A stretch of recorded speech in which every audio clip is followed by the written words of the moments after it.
Ezekiel Chapter 1. In the 30th year, in the 4th month, on the 5th day, while I was among the exiles by the Kibar River, the heavens were opened, and I saw visions of God. On the 5th of the month, it was the 5th year of the exile of King Jehoiakim. The word of the Lord came to Ezekiel the priest, the son of Buzi, by the Kibar River in the land of the Babylonians. There the hand of the Lord was upon him. I looked, and I saw a windstorm coming out of the north, an immense cloud with flashing lightning and surrounded by brilliant light. The center of the fire looked like glowing metal, and in the fire was what looked like 4 living creatures. In appearance, their form was that of a man, but each of them had 4 faces and 4 wings. Their legs were straight. Their feet were like those of a calf and gleamed like burnished bronze. Under their wings, on their 4 sides, they had the hands of a man. All 4 of them had faces and wings, and their wings touched one another. Each one went straight ahead. They did not turn as they moved. Their faces looked like this. Each of the 4 had the face of a man, and on the right side each had the face of a lion, and on the left the face of an ox. Each also had the face of an eagle. Such were their faces. Their wings were spread out upward. Each had 2 wings, one touching the wing of another creature on either side, and 2 wings covering its body. Each one went straight ahead. Wherever the Spirit would go, they would go, without turning as they went. The appearance of the living creatures was like burning coals of fire, or like torches. Fire moved back and forth among the creatures. It was bright, and lightning flashed out of it. The creatures sped back and forth like flashes of lightning. As I looked at the living creatures, I saw a wheel on the ground beside each creature with its 4 faces. This was the appearance and structure of the wheels. They sparkled like chrysolite, and all 4 looked alike. Each appeared to be made like a wheel intersecting a wheel. As they moved, they would go in any one of the 4 directions the creatures faced. The wheels did not turn about as the creatures went. Their rims were high and awesome, and all 4 rims were full of eyes all around. When the living creatures moved, the wheels beside them moved. And when the living creatures rose from the ground, the wheels also rose. Wherever the Spirit would go, they would go, and the wheels would rise along with them, because the Spirit of the living creatures was in the wheels. When the creatures moved, they also moved. When the creatures stood still, they also stood still. And when the creatures rose from the ground, the wheels rose along with them, because the Spirit of the living creatures was in the wheels. Spread out above the heads of the living creatures was what looked like an expanse, sparkling like ice. Awesome. Under the expanse their wings were stretched out one toward the other, and each had 2 wings covering its body. When the creatures moved, I heard the sound of their wings like the roar of rushing waters, like the voice of the Almighty, like the tumult of an army. When they stood still, they lowered their wings. Then there came a voice from above the expanse over their heads as they stood with lowered wings. Above the expanse over their heads was what looked like a throne of sapphire, and high above on the throne was a figure like that of a man. I saw that from what appeared to be his waist up, he looked like glowing metal, as if full of fire, and that from there down he looked like fire, and brilliant light surrounded him. Like the appearance of a rainbow in the clouds on a rainy day, so was the radiance around him. This was the appearance of the lights of the glory of the Lord. When I saw it, I fell face down, and I heard the voice of one speaking. Chapter 2. He said to me, Son of man, stand up on your feet, and I will speak to you. As he spoke, the Spirit came into me and raised me to my feet, and I heard him speaking to me. He said, Son of man, I am sending you to the Israelites, to a rebellious nation that has rebelled against me. They and their fathers have been in revolt against me to this very day. The people to whom I am sending you are obstinate and stubborn. Say to them, 'This is what the sovereign Lord says.' And whether they listen or fail to listen, for they are a rebellious house, they will know that a prophet has been among them. And you, Son of man, do not be afraid of them or their words. Do not be afraid, though briars and thorns are all around you, and you live among scorpions. Do not be afraid of what they say, or terrified by them, though they are a rebellious house. You must speak my words to them, whether they listen or fail to listen, for they are rebellious. But you, Son of man, listen to what I say to you. Do not rebel like that rebellious house. Open your mouth and eat what I give you." Then I looked, and I saw a hand stretched out to me. In it was a scroll, which he unrolled before me. On both sides of it were written words of lament and mourning and woe. Chapter 3. And he said to me, "Son of man, eat what is before you. Eat this scroll. Then go and speak to the house of Israel." So I opened my mouth, and he gave me the scroll to eat.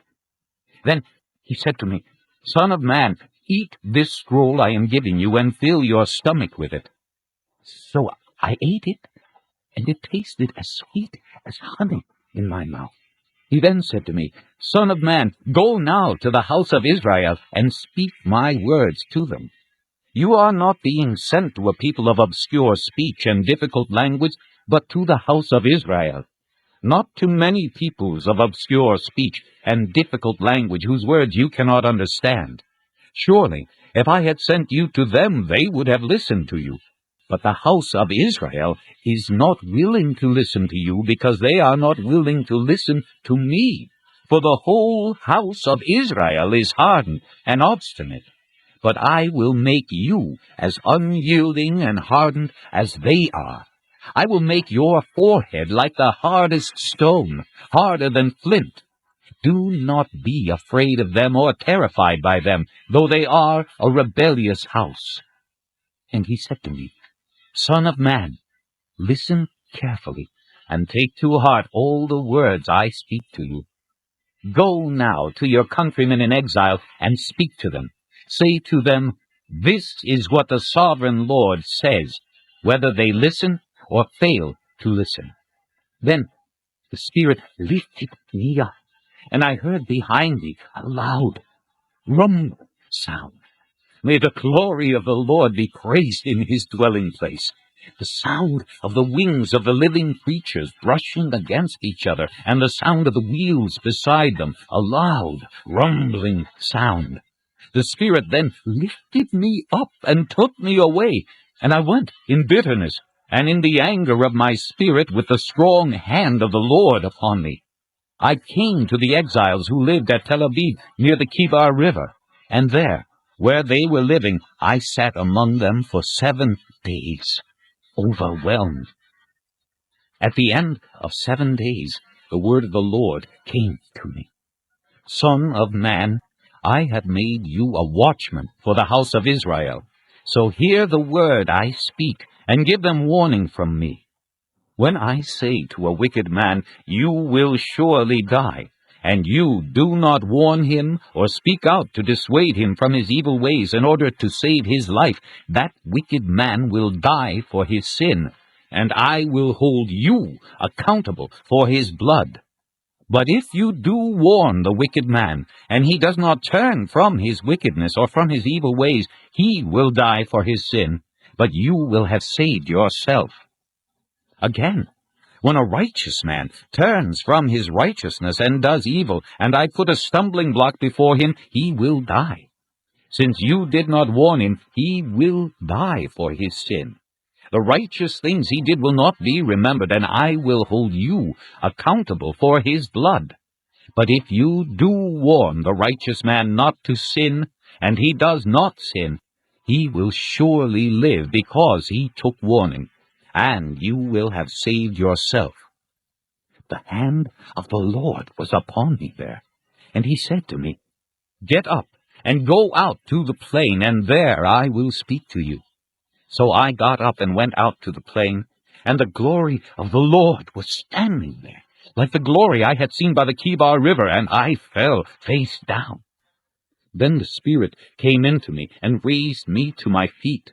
He spoke to me and said, Go, shut yourself inside your house, and you, son of man, they will tie with ropes. You will be bound so that you cannot go out among the people. I will make your tongue stick to the roof of your mouth so that you will be silent and unable to rebuke them, though they are a rebellious house. But when I speak to you, I will open your mouth, and you shall say to them, This is what the sovereign Lord says. Whoever will listen, let him listen, and whoever will refuse, let him refuse, for they are a rebellious house.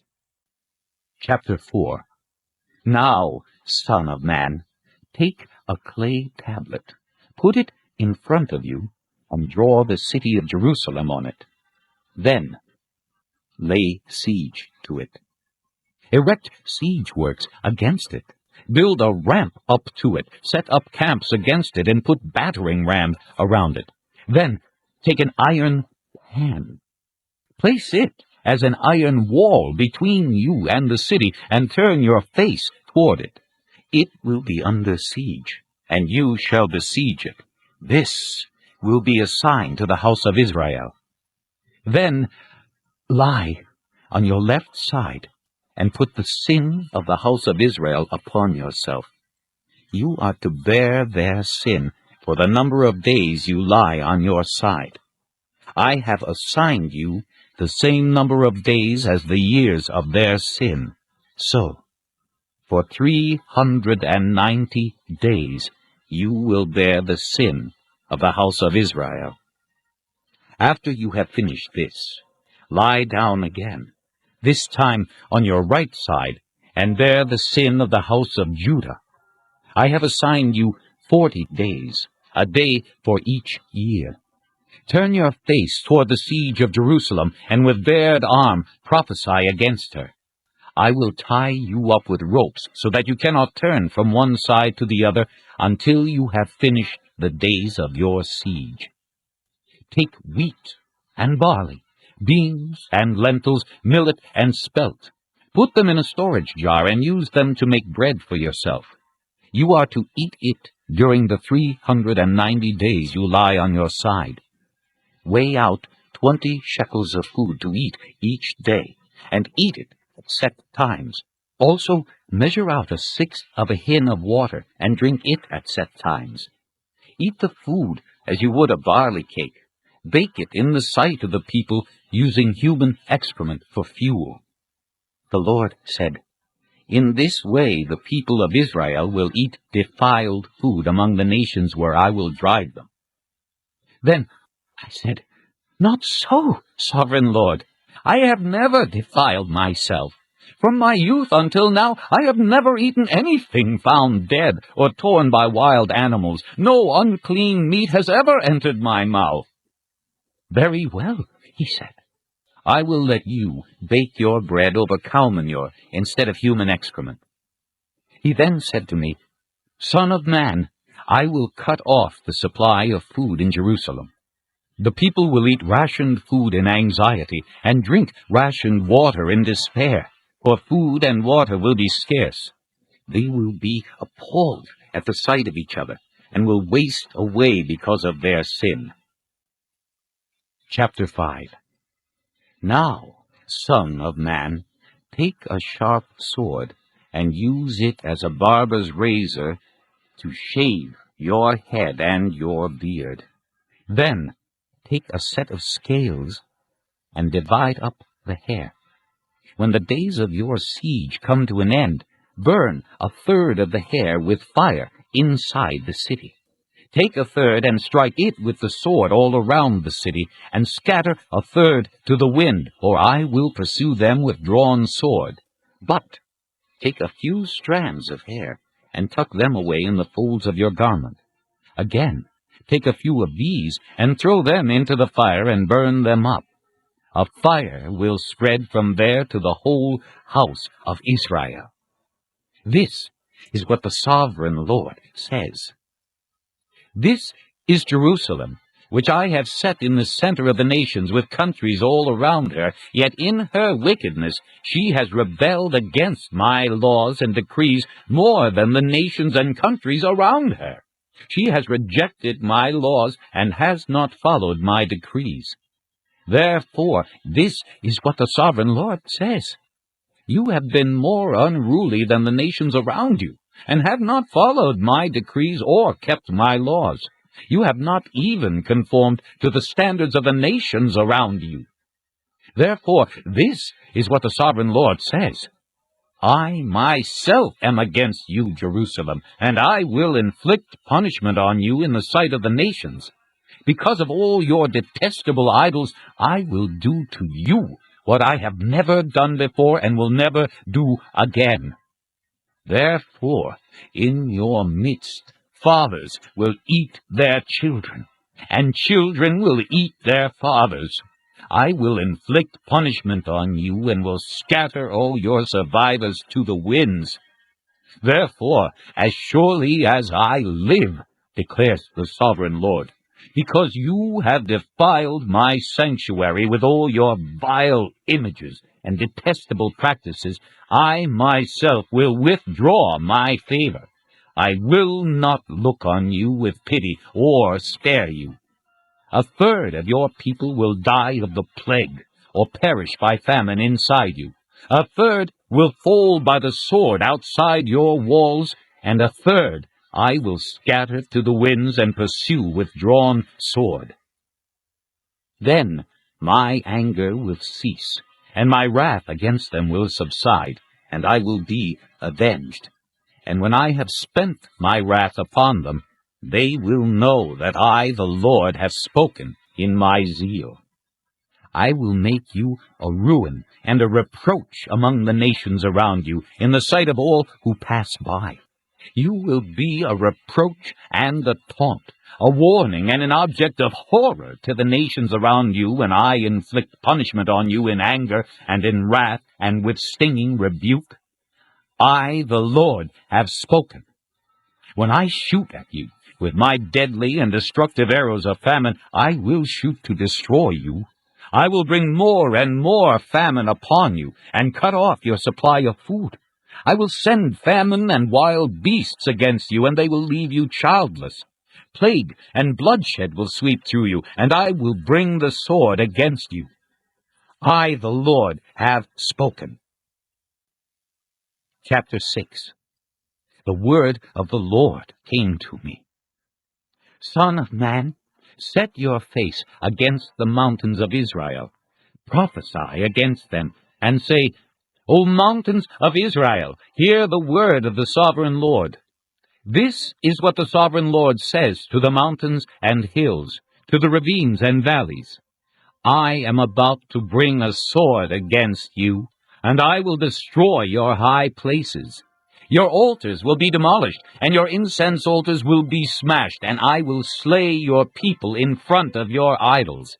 I will lay the dead bodies of the Israelites in front of their idols, and I will scatter your bones around your altars.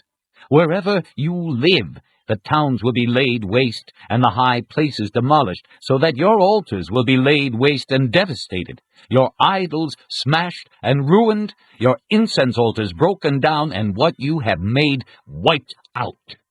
Your people will fall slain among you, and you will know that I am the Lord. But I will spare some, for some of you will escape the sword when you are scattered among the lands and nations.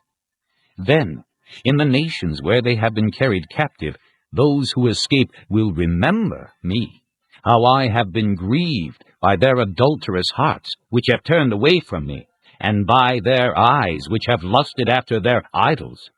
They will loathe themselves for the evil they have done, and for all their detestable practices, and they will know that I am the Lord. I did not threaten in vain to bring this calamity on them. This is what the sovereign Lord says. Strike your hands together, and stamp your feet, and cry out, Alas!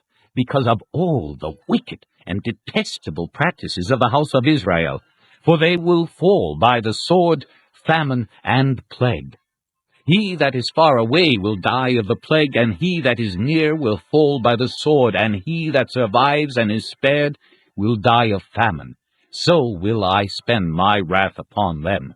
And they will know that I am the Lord, when their people lie slain among their idols around their altars, on every high hill, and on all the mountain tops, under every spreading tree and every leafy oak, places where they offered fragrant incense to all their idols.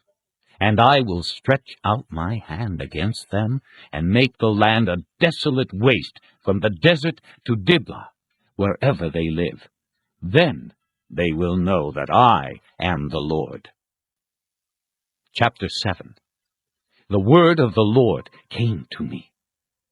Son of man, this is what the sovereign Lord says to the land of Israel. The end has come upon the four corners of the land. The end is now upon you, and I will unleash my anger against you. I will judge you according to your conduct, and repay you for all your detestable practices.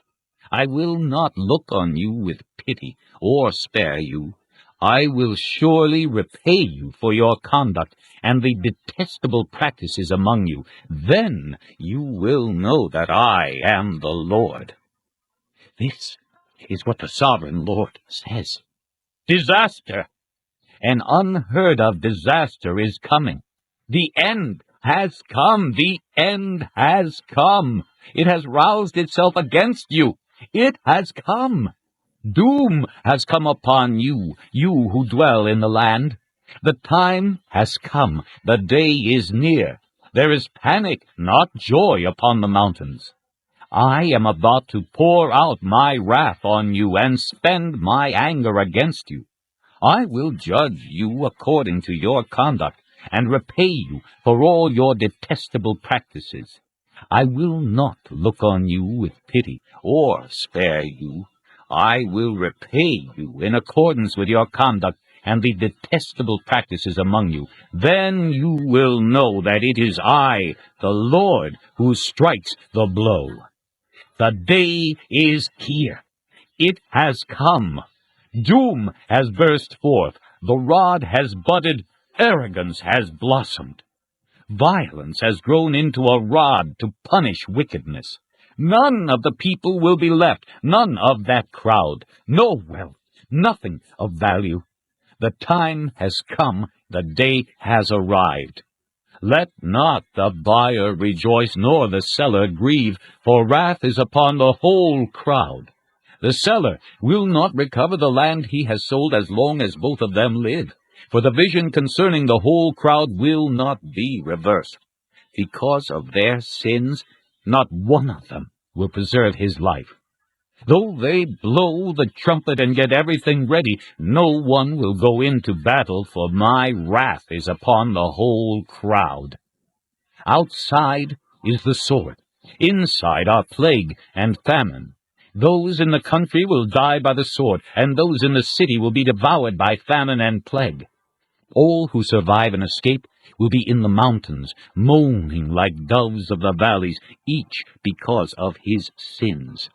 Every hand will go limp, and every knee will become as weak as water. They will put on sackcloth and be clothed with terror. Their faces will be covered with shame, and their heads will be shaved. They will throw their silver into the streets, and their gold will be an unclean thing. Their silver and gold will not be able to save them in the day of the Lord's wrath.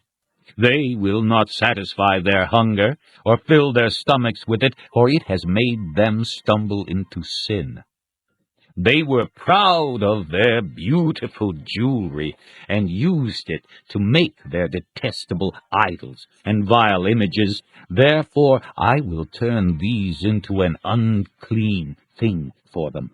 I will hand it all over as plunder to foreigners, and as loot to the wicked of the earth, and they will defile it. I will turn my face away from them, and they will desecrate my treasured place.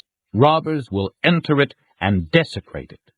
Prepare chains, because the land is full of bloodshed, and the city is full of violence. I will bring the most wicked of the nations to take possession of their houses. I will put an end to the pride of the mighty, and their sanctuaries will be desecrated. When terror comes, they will seek peace, but there will be none. Calamity upon calamity will come, and rumor upon rumor. They will try to get a vision from the prophet. The teaching of the law by the priest will be lost, as will the counsel of the elders. The king will mourn, the prince will be clothed with despair, and the hands of the people of the land will tremble. I will deal with them according to their conduct, and by their own standards I will judge them. Then they will know that I am the Lord. Chapter 8. In the 6th year, in the 6th month, on the 5th day, while I was sitting in my house, and the elders of Judah were sitting before me, the hand of the sovereign Lord came upon me there. I looked, and I saw a figure like that of a man. From what appeared to be his waist down, he was like fire, and from there up his appearance was as bright as glowing metal. He stretched out what looked like a hand, and took by the hair of my head. The Spirit lifted me up between earth and heaven, and in visions of God he took me to Jerusalem, to the entrance to the north gate of the inner court, where the idol that provokes to jealousy stood. And there before me was the glory of the God of Israel, as in the vision I had seen in the plain. Then he said to me, Son of man, look toward the north. So I looked, and in the entrance north of the gate of the altar I saw this idol of jealousy. And he said to me, Son of man, do you see what they are doing? The utter detestable things the house of Israel is doing here, things that will drive me far from my sanctuary. But you will see things that are even more detestable. Then he brought me to the entrance to the court. I looked, and I saw a hole in the wall. He said to me, Son of man, now dig into the wall. So I dug into the wall, and saw a doorway there. And he said to me, Go in, and see the wicked and detestable things they are doing here. So I went in, and looked, and I saw, portrayed all over the walls, all kinds of crawling things, and detestable animals, and all the idols of the house of Israel.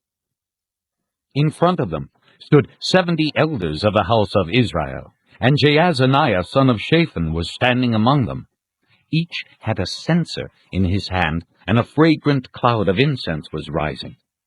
He said to me, Son of man, have you seen what the elders of the house of Israel are doing in the darkness, each at the shrine of his own idol? They say, The Lord does not see us. The Lord has forsaken the land. Again, he said, You will see them doing things that are even more detestable. Then he brought me to the entrance to the north gate of the house of the Lord, and I saw women sitting there, mourning for Thomas. He said to me, Do you see this, Son of man? You will see things that are even more detestable than this. He then brought me into the inner court of the house of the Lord, and there, at the entrance to the temple between the portico and the altar, were about 25 men, with their backs toward the temple of the Lord, and their faces toward the east. They were bowing down to the sun in the east. He said to me, Have you seen this, Son of man? Is it a trivial matter for the house of Judah to do the detestable things they are doing here? Must they also fill the land with violence and continually provoke me to anger? Look at them, putting the branch to their nose. Therefore I will deal with them in anger. I will not look on them with pity or spare them. Although they shout in my ears, I will not listen to them. Chapter 9. Then I heard him call out in a loud voice, "Bring the guards of the city here, each with a weapon in his hand." And I saw 6 men coming from the direction of the upper gate, which faces north, each with a deadly weapon in his hand. With them was a man clothed in linen, who had a writing kit at his side. They came in and stood beside the bronze altar. Now the glory of the God of Israel went up from above the cherubim where it had been, and moved to the threshold of the temple. Then the Lord called to the man clothed in linen, who had the writing kit at his side, and said to him, "Go throughout the city of Jerusalem, and put a mark on the foreheads of those who grieve and lament over all the detestable things that are done in it." As I listened, he said to the others, "Follow him through the city and kill, without showing pity or compassion. Slaughter old men, young men and maidens, women and children, but do not touch anyone who has the mark. Begin at my sanctuary." So they began with the elders who were in front of the temple. Then he said to them, "Defile the temple and fill the courts with the slain. Go!" So they went out and began killing throughout the city. While they were killing, and I was left alone, I fell face down, crying out, "Sovereign Lord, are you going to destroy the entire remnant of Israel in this outpouring of your wrath on Jerusalem?" He answered me, "The sin of the house of Israel and Judah is exceedingly great. The land is full of bloodshed, and the city is full of injustice. They say, 'The Lord has forsaken the land, the Lord does not see.' So I will not look on them with pity or spare them, but I will bring down on their own heads what they have done." Then the man in linen with the writing kit at his side brought back word, saying, "I have done as you commanded." Chapter 10. I looked, and I saw the likeness of a throne of sapphire above the expanse that was over the heads of the cherubim. The Lord said to the man clothed in linen, "Go in among the wheels beneath the cherubim. Fill your hands with burning coals from among the cherubim, and scatter them over the city." And as I watched, he went in. Now the cherubim were standing on the south side of the temple when the man went in, and a cloud filled the inner court. Then the glory of the Lord rose from above the cherubim and moved to the threshold of the temple. The cloud filled the temple, and the court was full of the radiance of the glory of the Lord. The sound of the wings of the cherubim could be heard as far away as the outer court, like the voice of God Almighty when he speaks. When the Lord commanded the man in linen, "Take fire from among the wheels, from among the cherubim," the man went in and stood beside a wheel. Then one of the cherubim reached out his hand to the fire that was among them. He took up some of it and put it into the hands of the man in linen, who took it and went out. Under the wings of the cherubim could be seen what looked like the hands of a man. I looked, and I saw beside the cherubim 4 wheels, one beside each of the cherubim. The wheels sparkled like chrysolite. As for their appearance, the 4 of them looked alike. Each was like a wheel intersecting a wheel. As they moved, they would go in any one of the 4 directions the cherubim faced. The wheels did not turn about as the cherubim went. The cherubim went in whatever direction the head faced, without turning as they went. Their entire bodies, including their backs, their hands, and their wings, were completely full of eyes, as were their 4 wheels. I heard the wheels being called the whirling wheels. Each of the cherubim had 4 faces. One face was that of a cherub, the second the face of a man, the third the face of a lion, and the fourth the face of an eagle. Then the cherubim rose upward. These were the living creatures I had seen by the Kibar River. When the cherubim moved, the wheels beside them moved. And when the cherubim spread their wings to rise from the ground, the wheels did not leave their side. When the cherubim stood still, they also stood still. And when the cherubim rose, they rose with them, because the spirit of the living creatures was in them. Then the glory of the Lord departed from over the threshold of the temple, and stopped above the cherubim. While I watched, the cherubim spread their wings, and rose from the ground, and as they went, the wheels went with them. They stopped at the entrance to the east gate of the Lord's house, and the glory of the God of Israel was above them. These were the living creatures I had seen beneath the God of Israel by the Kibar River, and I realized that they were cherubim.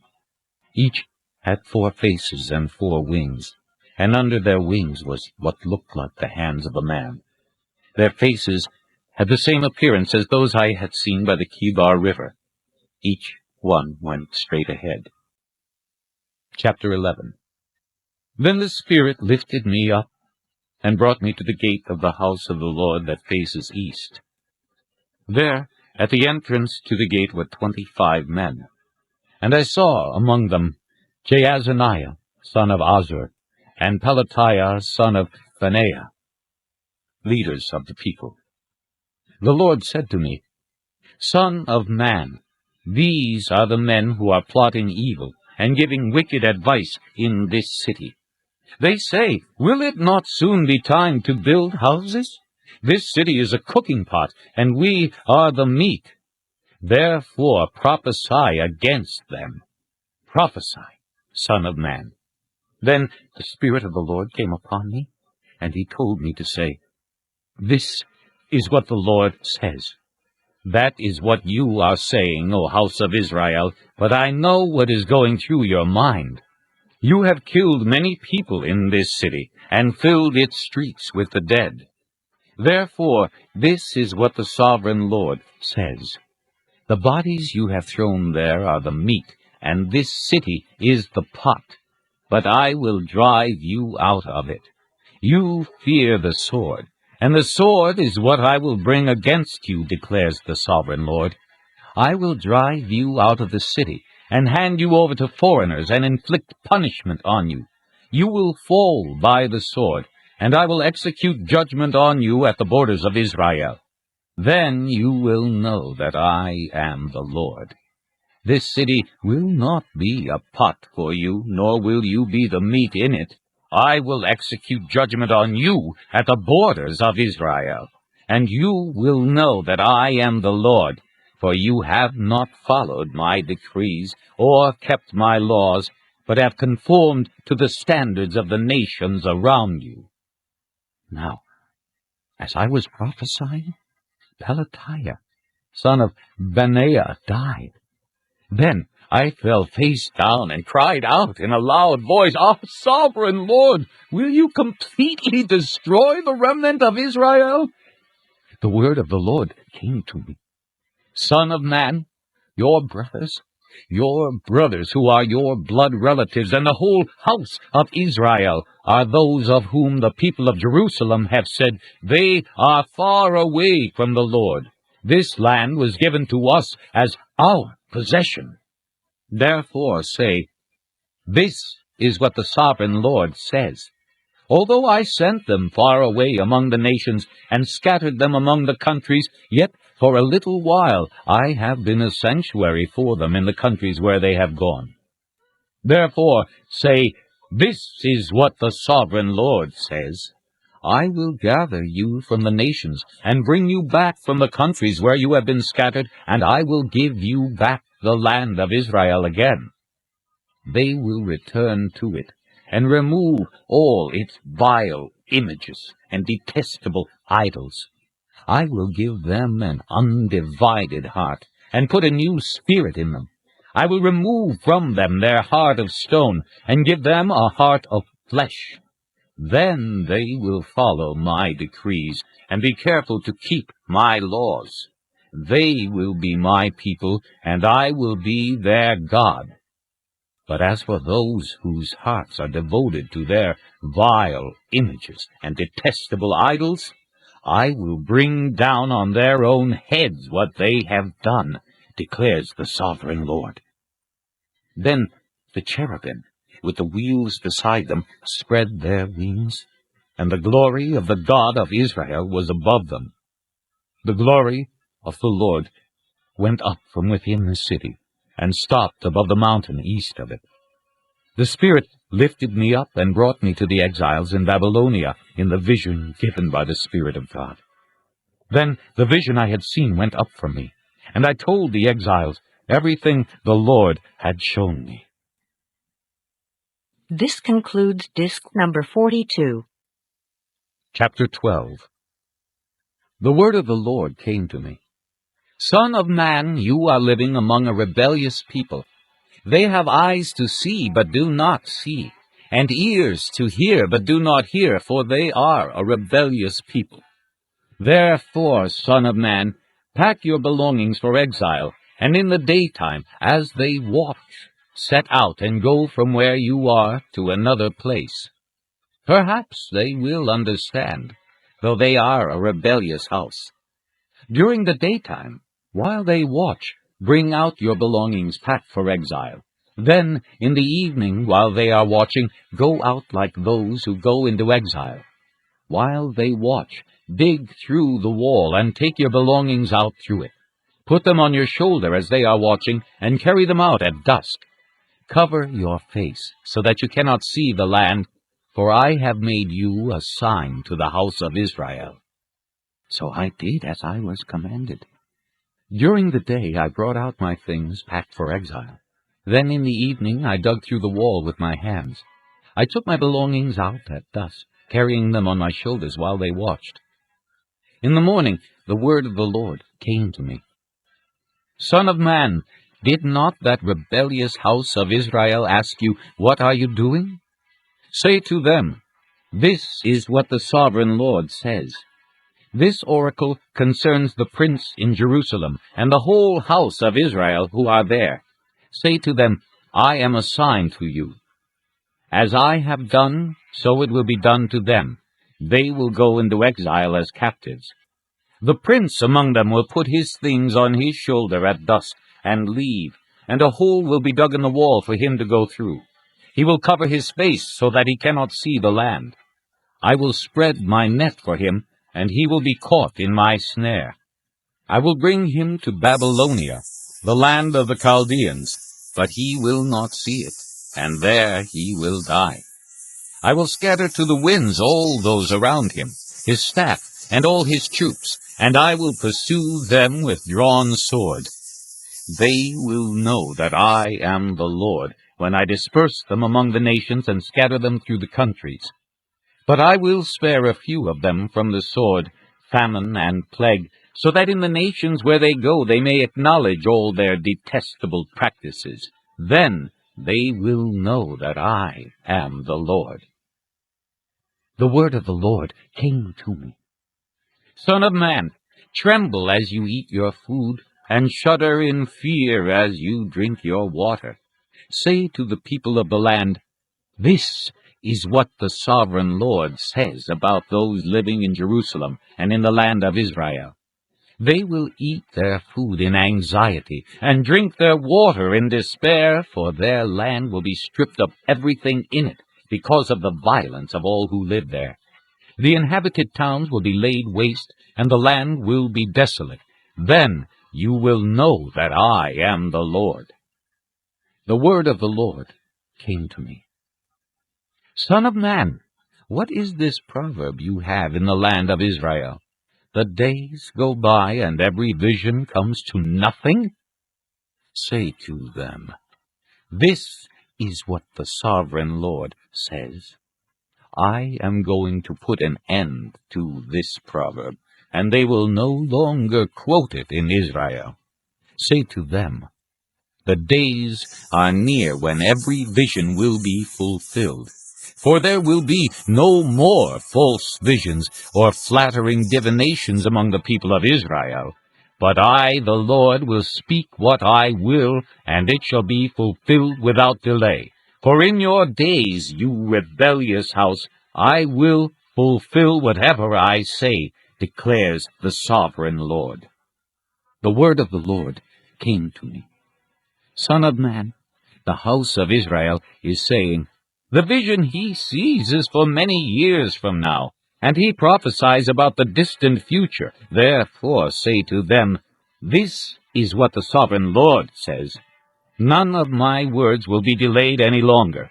Whatever I say will be fulfilled, declares the sovereign Lord. Chapter 13. The word of the Lord came to me. Son of man, prophesy against the prophets of Israel who are now prophesying. Say to those who prophesy out of their own imagination, hear the word of the Lord. This is what the sovereign Lord says. Woe to the foolish prophets who follow their own spirit and have seen nothing. Your prophets, O Israel, are like jackals among ruins. You have not gone up to the breaks in the wall to repair it for the house of Israel, so that it will stand firm in the battle on the day of the Lord. Their visions are false, and their divinations a lie. They say, the Lord declares, when the Lord has not sent them. Yet they expect their words to be fulfilled. Have you not seen false visions and uttered lying divinations when you say, the Lord declares, though I have not spoken? Therefore, this is what the sovereign Lord says. Because of your false words and lying visions, I am against you, declares the sovereign Lord. My hand will be against the prophets who see false visions and utter lying divinations. They will not belong to the council of my people or be listed in the records of the house of Israel, nor will they enter the land of Israel. Then you will know that I am the sovereign Lord. Because they lead my people astray, saying, peace, when there is no peace. And because, when a flimsy wall is built, they cover it with whitewash. Therefore tell those who cover it with whitewash that it is going to fall. Rain will come in torrents, and I will send hailstones hurtling down, and violent winds will burst forth. When the wall collapses, will people not ask you, where is the whitewash you covered it with? Therefore, this is what the sovereign Lord says. In my wrath I will unleash a violent wind, and in my anger hailstones and torrents of rain will fall with destructive fury. I will tear down the wall you have covered with whitewash, and will level it to the ground so that its foundation will be laid bare. When it falls, you will be destroyed in it, and you will know that I am the Lord. So I will spend my wrath against the wall, and against those who covered it with whitewash. I will say to you, the wall is gone, and so are those who whitewashed it, those prophets of Israel who prophesied to Jerusalem, and saw visions of peace for her when there was no peace, declares the sovereign Lord. Now, Son of man, set your face against the daughters of your people, who prophesy out of their own imagination. Prophesy against them, and say, this is what the sovereign Lord says. Woe to the women who sew magic charms on all their wrists, and make veils of various lengths for their heads in order to ensnare people. Will you ensnare the lives of my people, but preserve your own? You have profaned me among my people for a few handfuls of barley and scraps of bread. By lying to my people, who listen to lies, you have killed those who should not have died, and have spared those who should not live. Therefore, this is what the sovereign Lord says. I am against your magic charms with which you ensnare people like birds, and I will tear them from your arms. I will set free the people that you ensnare like birds. I will tear off your veils, and save my people from your hands. and they will no longer fall prey to your power.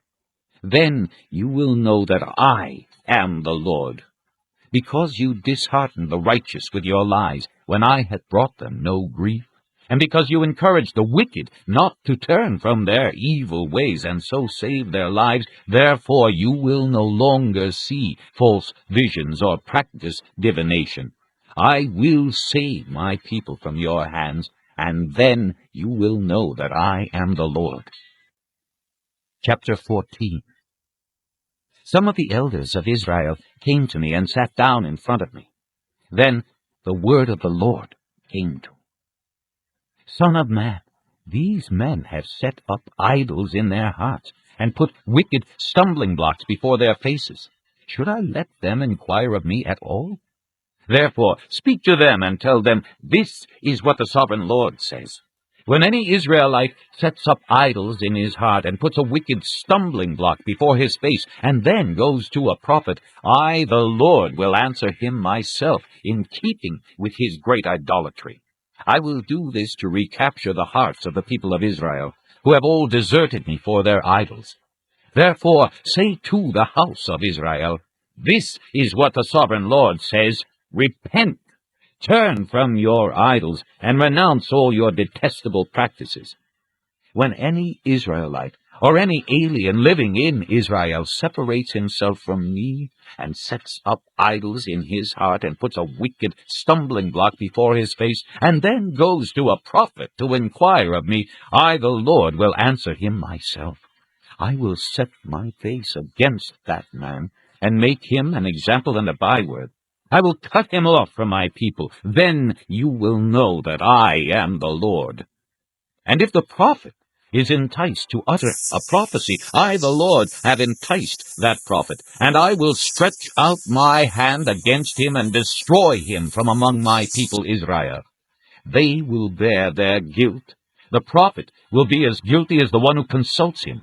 Then the people of Israel will no longer stray from me, nor will they defile themselves any more with all their sins. They will be my people, and I will be their God, declares the sovereign Lord. The word of the Lord came to me.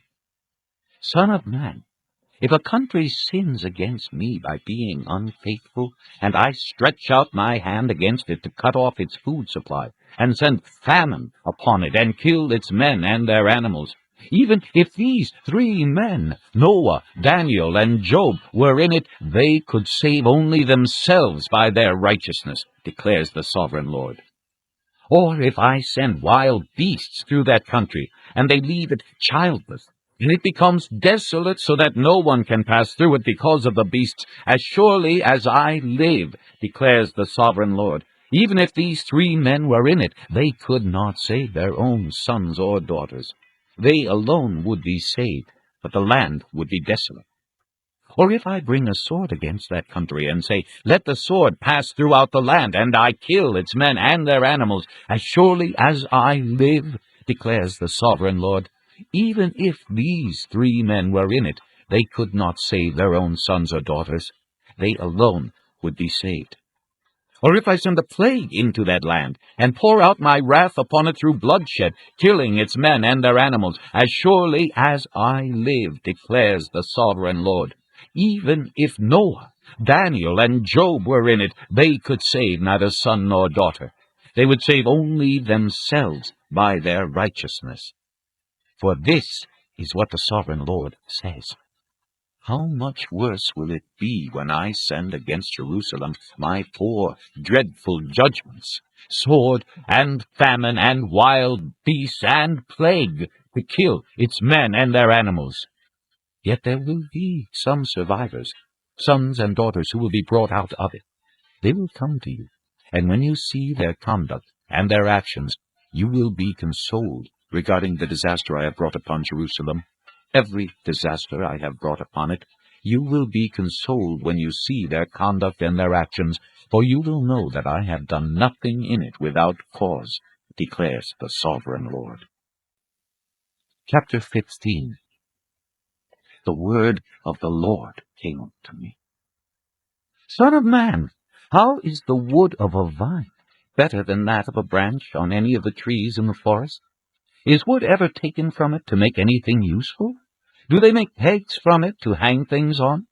And after it is thrown on the fire as fuel, and the fire burns both ends and chars the middle, is it then useful for anything? If it was not useful for anything when it was whole, how much less can it be made into something useful when the fire has burned it, and it is charred? Therefore, this is what the sovereign Lord says. As I have given the wood of the vine among the trees of the forest as fuel for the fire, so will I treat the people living in Jerusalem. I will set my face against them. Although they have come out of the fire will yet consume them. And when I set my face against them, you will know that I am the Lord. I will make the land desolate, because they have been unfaithful, declares the sovereign Lord. Chapter 16. The word of the Lord came to me. Son of man, confront Jerusalem with her detestable practices, and say, this is what the sovereign Lord says to Jerusalem. Your ancestry and birth were in the land of the Canaanites. Your father was an Amorite, and your mother a Hittite.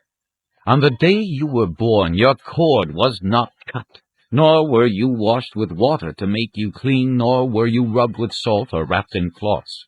No one looked on you with pity, or had compassion enough to do any of these things for you. Rather, you were thrown out into the open field, for on the day you were born you were despised. Then I passed by, and saw you kicking about in your blood. And as you lay there in your blood, I said to you, live. I made you grow like a plant of the field. You grew up and developed and became the most beautiful jewels. Your breasts were formed, and your hair grew, you who were naked and bare. Later I passed by, and when I looked at you and saw that you were old enough for love, I spread the corner of my garment over you and covered your nakedness. I gave you my solemn oath, and entered into a covenant with you, declares the sovereign Lord, and you became mine. I bathed you with water, and washed the blood from you, and put ointments on you. I clothed you with an embroidered dress, and put leather sandals on you. I dressed you in fine linen, and covered you with costly garments. I adorned you with jewelry. I put bracelets on your arms, and a necklace around your neck. And I put a ring on your nose, earrings on your ears, and a beautiful crown on your head. So you were adorned with gold and silver. Your clothes were of fine linen, and costly fabric, and embroidered cloth. Your food was fine flour, honey, and olive oil. You became very beautiful, and rose to be a queen. And your fame spread among the nations on account of your beauty, because the splendor I had given you made your beauty perfect, declares the sovereign Lord. You trusted in your beauty, and used your fame to become a prostitute. You lavished your favors on anyone who passed by, and your beauty became his. You took some of your garments to make gaudy high places where you carried on your prostitution. Such things should not happen, nor should they ever occur. You also took the fine jewelry I gave you, the jewelry made of my gold and silver, and you made for yourself male idols, and engaged in prostitution with them. And you took your embroidered clothes to put on them, and you offered my oil and incense before them. Also the food I provided for you, the fine flour, olive oil, and honey I gave you to eat, you offered as fragrant incense before them.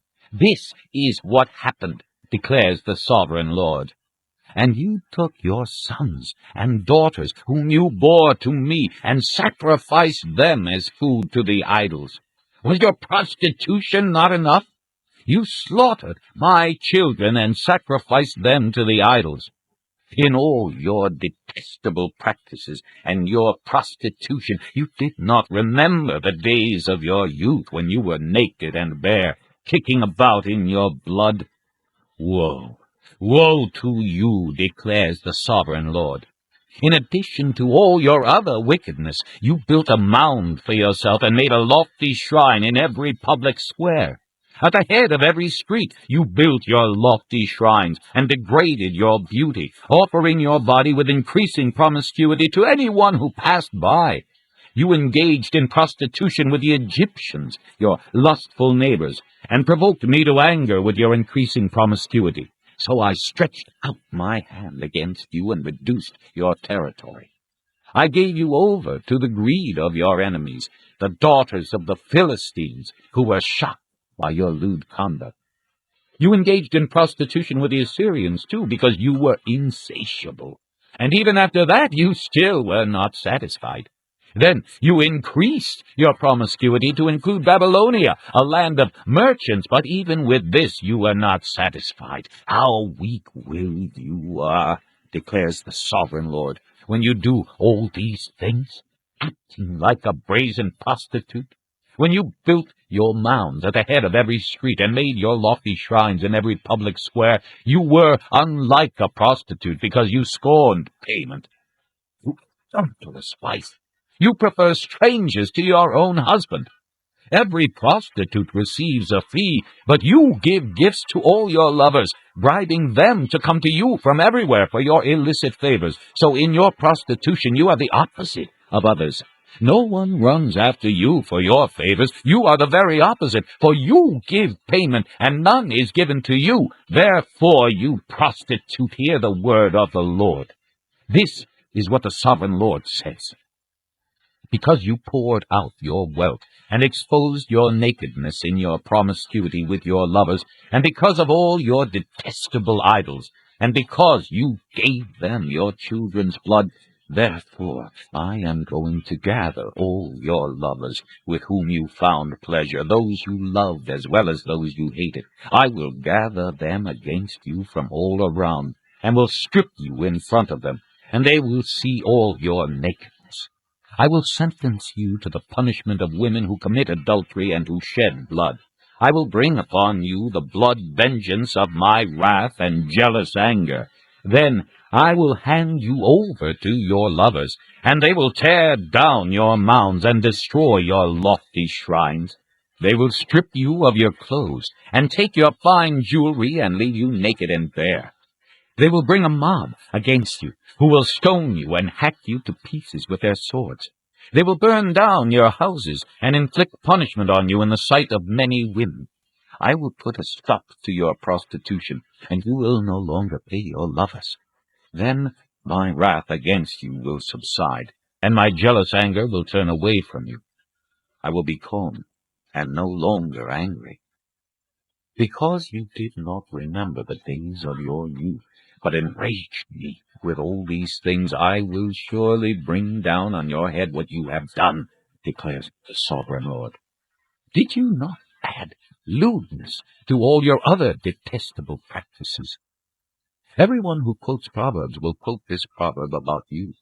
Like mother, like daughter. You are a true daughter of your mother, who despised her husband and her children. And you are a true sister of your sisters, who despise their husbands and their children. Your mother was a Hittite and your father an Amorite. Your older sister was Samaria, who lived to the north of you with her daughters. And your younger sister, who lived to the south of you with her daughters, was Sodom. You not only walked in their ways and copied their detestable practices, but in all your ways you soon became more depraved than they. As surely as I live, declares the sovereign Lord, your sister Sodom and her daughters never did what you and your daughters have done. Now this was the sin of your sister Sodom. She and her daughters were arrogant, overfed, and unconcerned. They did not help the poor and needy. They were haughty and did detestable things before me. Therefore I did away with them, as you have seen. Samaria did not commit half the sins you did. You have done more detestable things than they, and have made your sisters seem righteous by all these things you have done. Bear your disgrace, for you have furnished some justification for your sisters. Because your sins were more vile than theirs, they appear more righteous than you. So then, be ashamed and bear your disgrace, for you have made your sisters appear righteous. However, I will restore the fortunes of Sodom and her daughters, and of Samaria and her daughters, and your fortunes along with them, so that you may bear your disgrace and be ashamed of all you have done in giving them comfort. And your sisters, Sodom with her daughters, and Samaria with her daughters, will return to what they were before, and you and your daughters will return to what you were before. You would not even mention your sister Sodom in the day of your pride, before your wickedness was uncovered. Even so, you are now scorned by the daughters of Edom, and all her neighbors, and the daughters of the Philistines, all those around you who despise you. You will bear the consequences of your lewdness and your detestable practices, declares the Lord. This is what the sovereign Lord says. I will deal with you as you deserve, because you have despised my oath by breaking the covenant. Yet I will remember the covenant I made with you in the days of your youth, and I will establish an everlasting covenant with you. Then you will remember your ways, and be ashamed when you receive your sisters, both those who are older than you and those who are younger. I will give them to you as daughters, but not on the basis of my covenant with you. So I will establish my covenant with you, and you will know that I am the Lord. Then, when I make atonement for you, for all you have done, you will remember and be ashamed, and never again open your mouth because of your humiliation. Chapter 17. The word of the Lord came to me. Son of man, set forth an allegory, and tell the house of Israel a parable. Say to them, this is what the sovereign Lord says. A great eagle with powerful wings, long feathers, and full plumage of varied colors came to Lebanon. Taking hold of the top of a cedar, he broke off its topmost shoot and carried it away to a land of merchants, where he planted it in a city of traders. He took some of the seed of your land and put it in fertile soil. He planted it like a willow by abundant water, and it sprouted and became a low, spreading vine. Its branches turned toward him, but its roots remained under it. So it became a vine, and produced branches and put out leafy boughs. But there was another great eagle with powerful wings and full plumage. The vine now sent out its roots toward him from the plot where it was planted, and stretched out its branches to him for water. It had been planted in good soil by abundant water, so that it would produce branches, bear fruit, and become a splendid vine. Say to them, this is what the sovereign Lord says. Will it thrive? Will it not be uprooted and stripped of its fruit so that it withers? All its new growth will wither. It will not take a strong arm or many people to pull it up by the roots. Even if it is transplanted, will it thrive? Will it not wither completely when the east wind strikes it, wither away in the plot where it grew? Then the word of the Lord came to me. Say to this rebellious house, do you not know what these things mean? Say to them, the king of Babylon went to Jerusalem and carried off her king and her nobles, bringing them back with him to Babylon. Then he took a member of the royal family and made a treaty with him, putting him under oath. He also carried away the leading men of the land, so that the kingdom would be brought low, unable to rise again, surviving only by keeping his treaty. But the king rebelled against him by sending his envoys to Egypt to get horses and a large army. Will he succeed? Will he who does such things escape? Will he break the treaty and yet escape? As surely as I live, declares the sovereign Lord, he shall die in Babylon, in the land of the king who put him on the throne, whose oath he despised and whose treaty he broke. Pharaoh with his mighty army and great horde will be of no help to him in war when ramps are built and siege works erected to destroy many lives? He despised the oath by breaking the covenant. Because he had given his hand in pledge, and yet did all these things, he shall not escape. Therefore, this is what the sovereign Lord says. As surely as I live, I will bring down on his head my oath that he despised, and my covenant that he broke. I will spread my net for him, and he will be caught in my snare. I will bring him to Babylon and execute judgment upon him there, because he was unfaithful to me. All his fleeing troops will fall by the sword, and the survivors will be scattered to the winds. Then you will know that I, the Lord, have spoken. This is what the sovereign Lord says. I myself will take a shoot from the very top of a cedar and plant it. I will break off a tender sprig from its topmost shoots and plant it on a high and lofty mountain. On the mountain heights of Israel I will plant it. It will produce branches and bear fruit and become a splendid cedar. Birds of every kind will nest in it. They will find shelter in the shade of its branches. All the trees of the field will know that I, the Lord, bring down the tall tree and make the low tree grow tall. I dry up the green tree and make the dry tree flourish. I, the Lord, have spoken, and I will do it.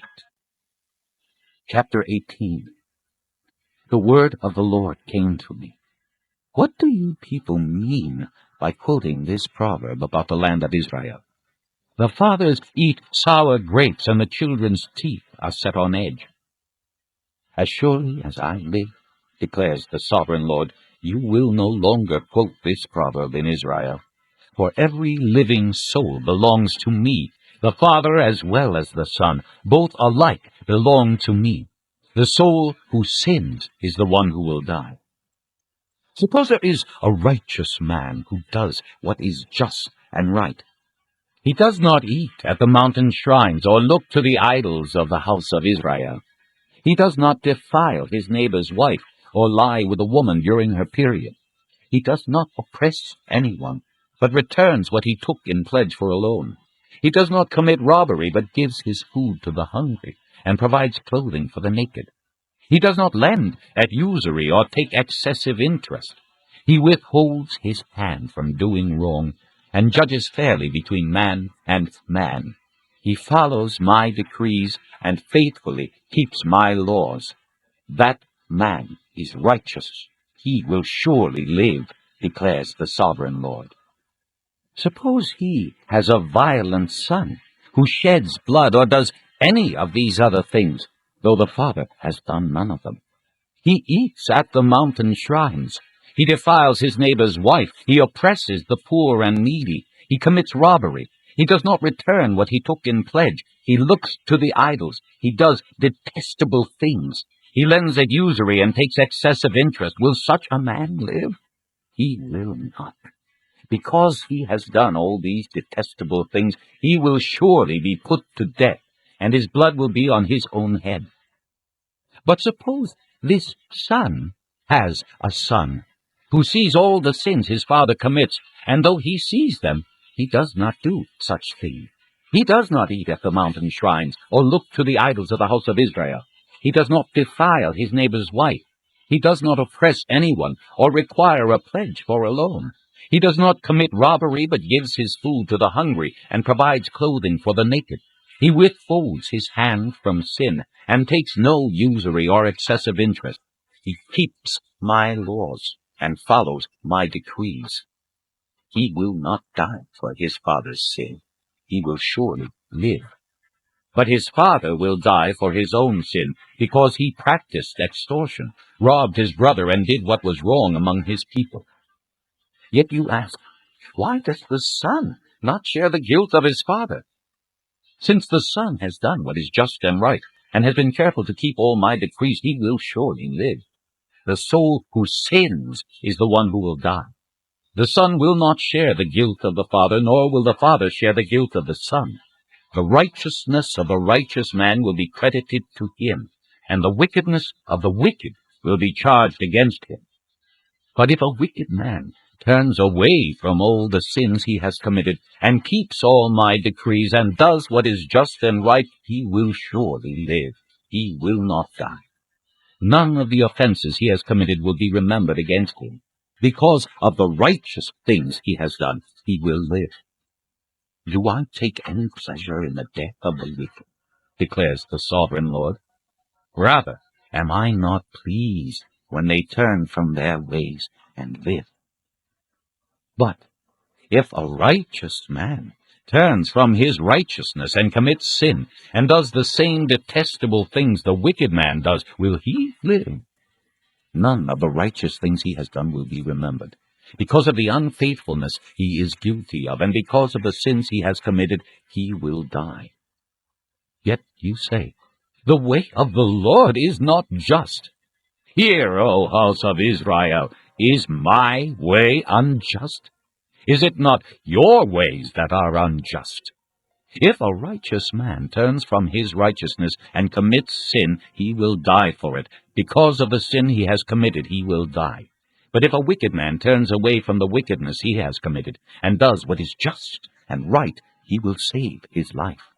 Because he considers all the offenses he has committed, and turns away from them, he will surely live. He will not die. Yet the house of Israel says, the way of the Lord is not just. Are my ways unjust, O house of Israel? Is it not your ways that are unjust? Therefore, O house of Israel, I will judge you, each one according to his ways, declares the sovereign Lord. Repent, turn away from all your offenses, then sin will not be your downfall. Rid yourselves of all the offenses you have committed, and get a new heart and a new spirit.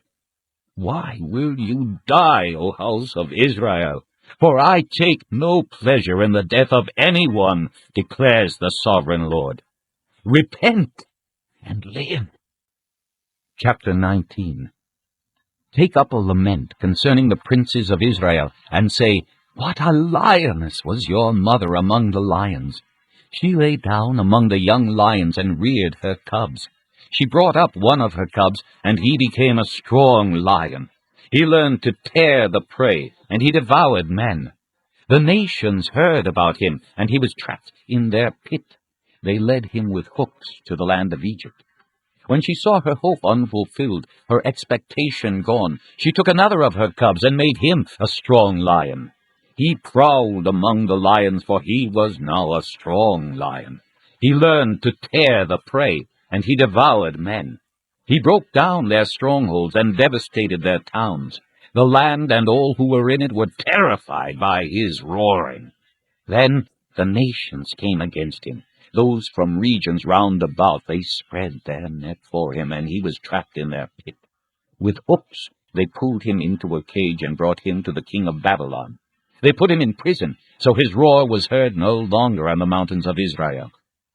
Your mother was like a vine in your vineyard, planted by the water.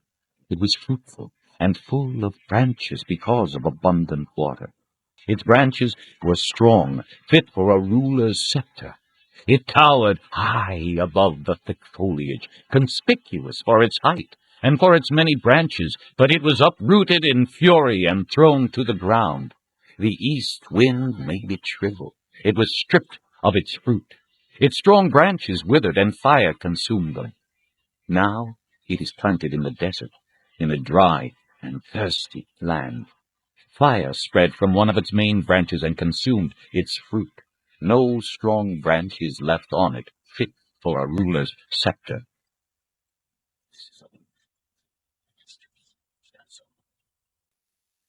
Chapter 20. In the 7th year, in the 5th month, on the 10th day, some of the elders of Israel came to inquire of the Lord, and they sat down in front of me. Then the word of the Lord came to me. Son of man, speak to the elders of Israel, and say to them, this is what the sovereign Lord says. Have you come to inquire of me? As surely as I live, I will not let you inquire of me, declares the sovereign Lord. Will you judge them? Will you judge them, son of man? Then confront them with the detestable practices of their fathers, and say to them, This is what the sovereign Lord says. On the day I chose Israel, I swore with uplifted hand to the descendants of the house of Jacob, and revealed myself to them in Egypt. With uplifted hand I said to them, I am the Lord your God. On that day I swore to them that I would bring them out of Egypt into a land I had searched out for them, a land flowing with milk and honey, the most beautiful of all lands. And I said to them, Each of you, get rid of the vile images you have set your eyes on, and do not defile yourselves with the idols of Egypt. I am the Lord your God. But they rebelled against me and would not listen to me. They did not get rid of the vile images they had set their eyes on, nor did they forsake the idols of Egypt. So I said I would pour out my wrath on them and spend my anger against them in Egypt.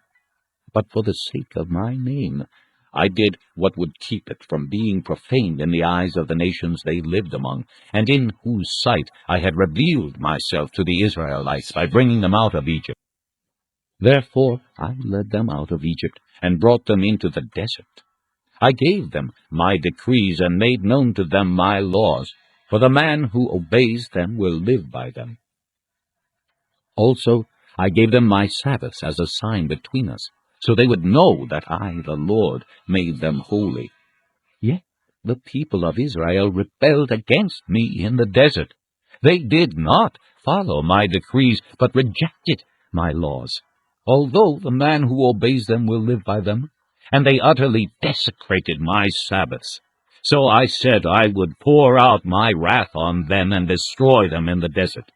But for the sake of my name, I did what would keep it from being profaned in the eyes of the nations in whose sight I had brought them out.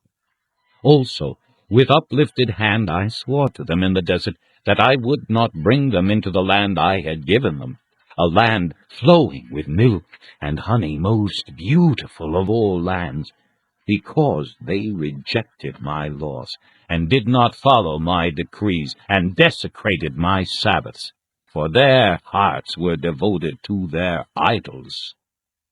Yet I looked on them with pity, and did not destroy them, or put an end to them in the desert. I said to their children in the desert, Do not follow the statutes of your fathers, or keep their laws, or defile yourselves with their idols. I am the Lord your God. Follow my decrees, and be careful to keep my laws. Keep my Sabbaths holy, that they may be a sign between us. Then you will know that I am the Lord your God. But the children rebelled against me. They did not follow my decrees. They were not careful to keep my laws, although the man who obeys them will live by them, and they desecrated my Sabbaths.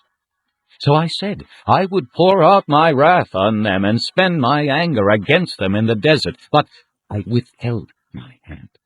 And for the sake of my name I did what would keep it from being profaned in the eyes of the nations in whose sight I had brought them out. Also with uplifted hand I swore to them in the desert that I would disperse them among the nations, and scatter them through the countries, because they had not obeyed my laws, but had rejected my decrees, and desecrated my Sabbaths, and their eyes lusted after their fathers' idols. I also gave them over to statutes that were not good, and laws they could not live by. I let them become defiled through their gates, every firstborn, that I might fill them with horror, so they would know that I am the Lord. Therefore, Son of man, speak to the people of Israel, and say to them, This is what the sovereign Lord says. In this also your fathers blasphemed me by forsaking me.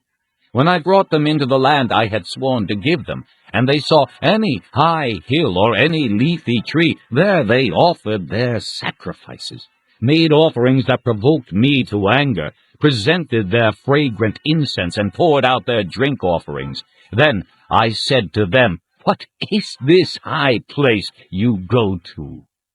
It is called Bema to this day. Therefore say to the house of Israel, This is what the sovereign Lord says. Will you defile yourselves the way your fathers did, and lust after their vile images? When you offer your gifts, the sacrifice of your sons in the fire, you continue to defile yourselves with all your idols to this day. Am I to let you inquire of me, O house of Israel? As surely as I live, declares the sovereign Lord, I will not let you inquire of me.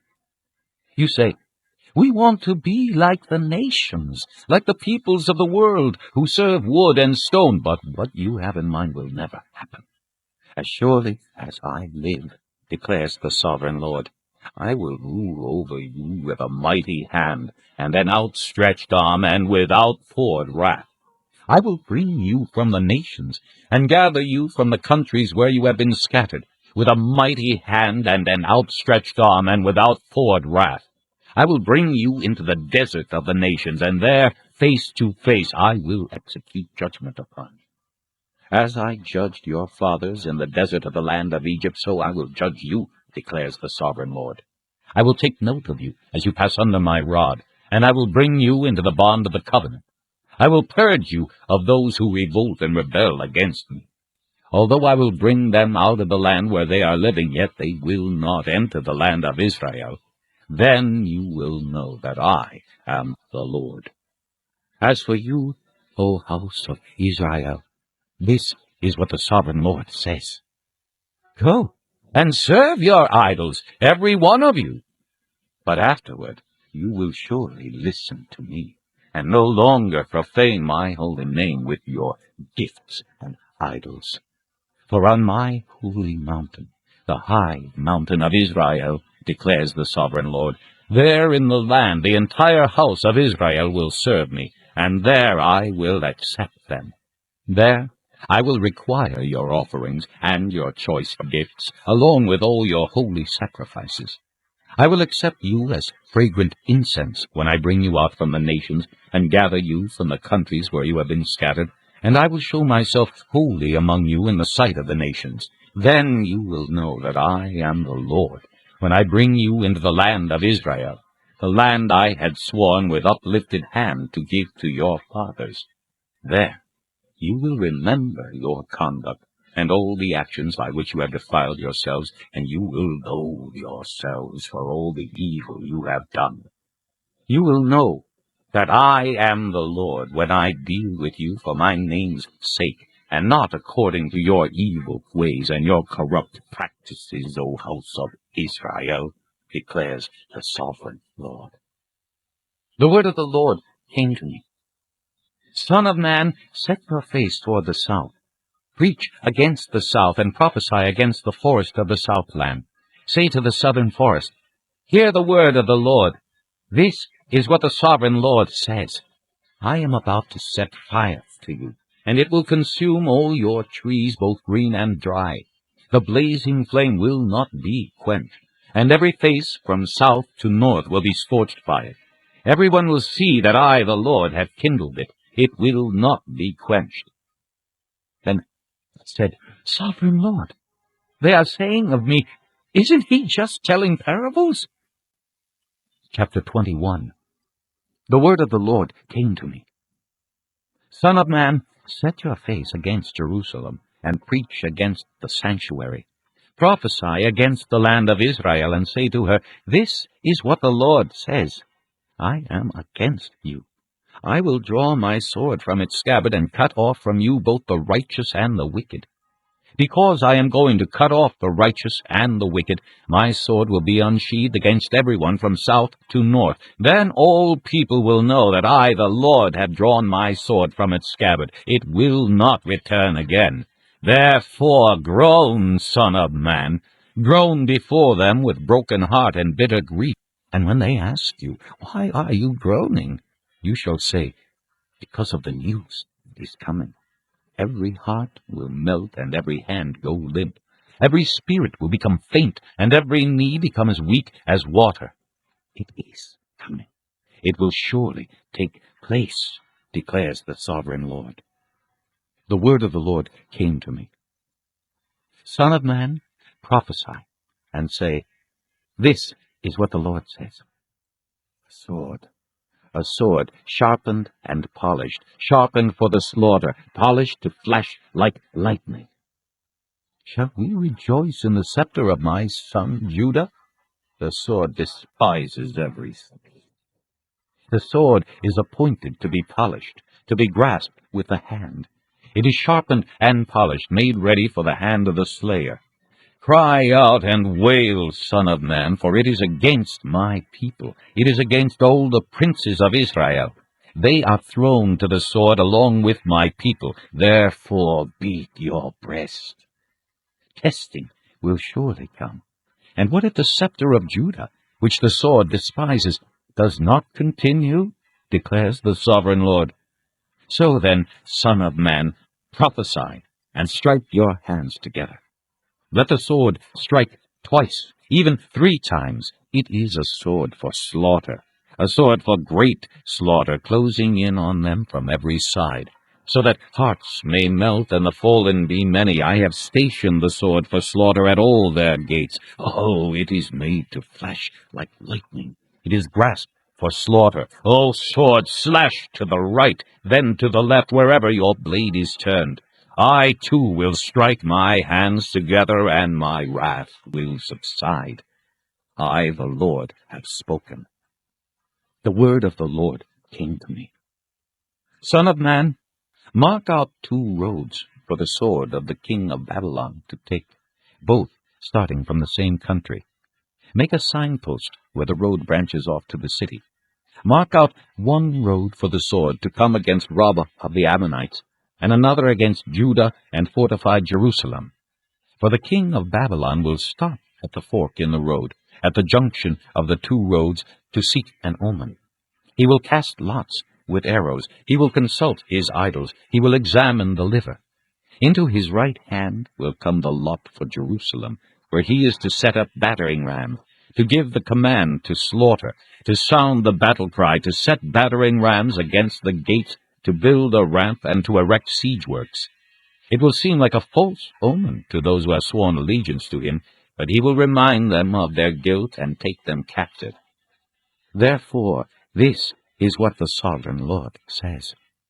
Because you people have brought to mind your guilt by your open rebellion, revealing your sins in all that you do, because you have done this, you will be taken captive. Ah, profane and wicked prince of Israel, whose day has come, whose time of punishment has reached its climax. This is what the sovereign Lord says.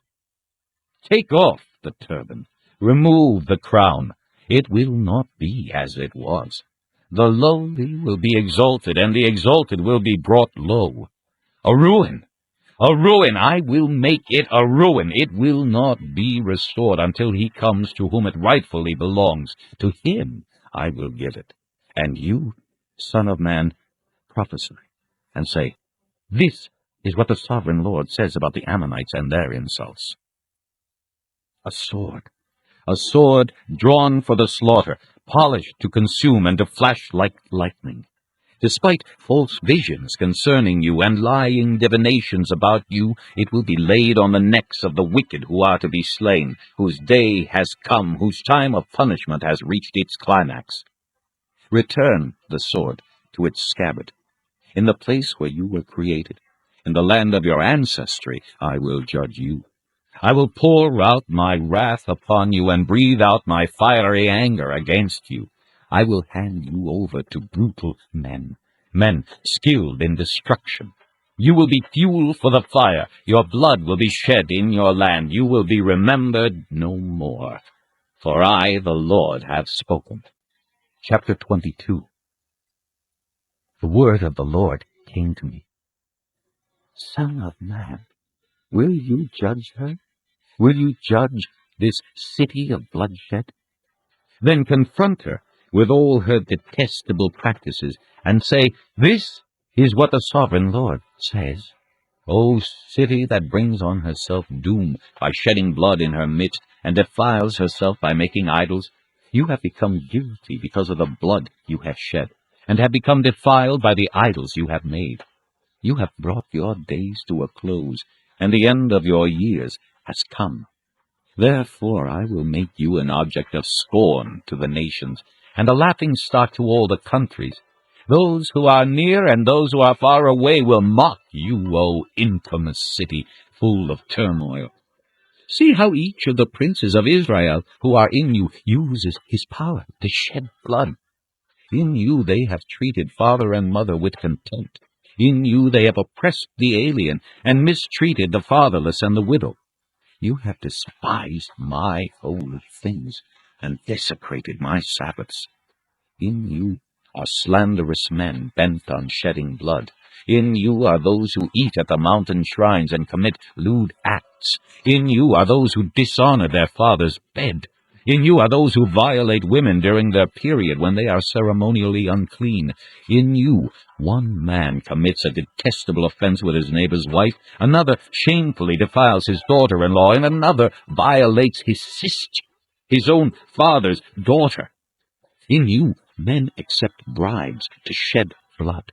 You take usury and excessive interest and make unjust gain from your neighbors by extortion, and you have forgotten me, says the sovereign Lord. I will surely strike my hands together at the unjust gain you have made, and at the blood you have shed in your midst. Will your courage endure, or your hands be strong in the day I deal with you? I, the Lord, spoke, and I will disperse you among the nations, and scatter you through the countries, and I will put an end to your uncleanness. When you have been defiled in the eyes of the nations, you will know that I am the Lord. Then the word of the Lord came to me. Son of man, the house of Israel has become dross to me. All of them are the copper, tin, iron, and lead left inside a furnace. They are but the dross of silver. Therefore, this is what the sovereign Lord says. Because you have all become dross, I will gather you into Jerusalem. As men gather silver, copper, iron, lead, and tin into a furnace to melt it with a fiery blast, so will I gather you in my anger and my wrath, and put you inside the city and melt you. I will gather you, and I will blow on you with my fiery wrath, and you will be melted inside her. As silver is melted in a furnace, so you will be melted inside her, and you will know that I, the Lord, have poured out my wrath upon you. Again the word of the Lord came to me.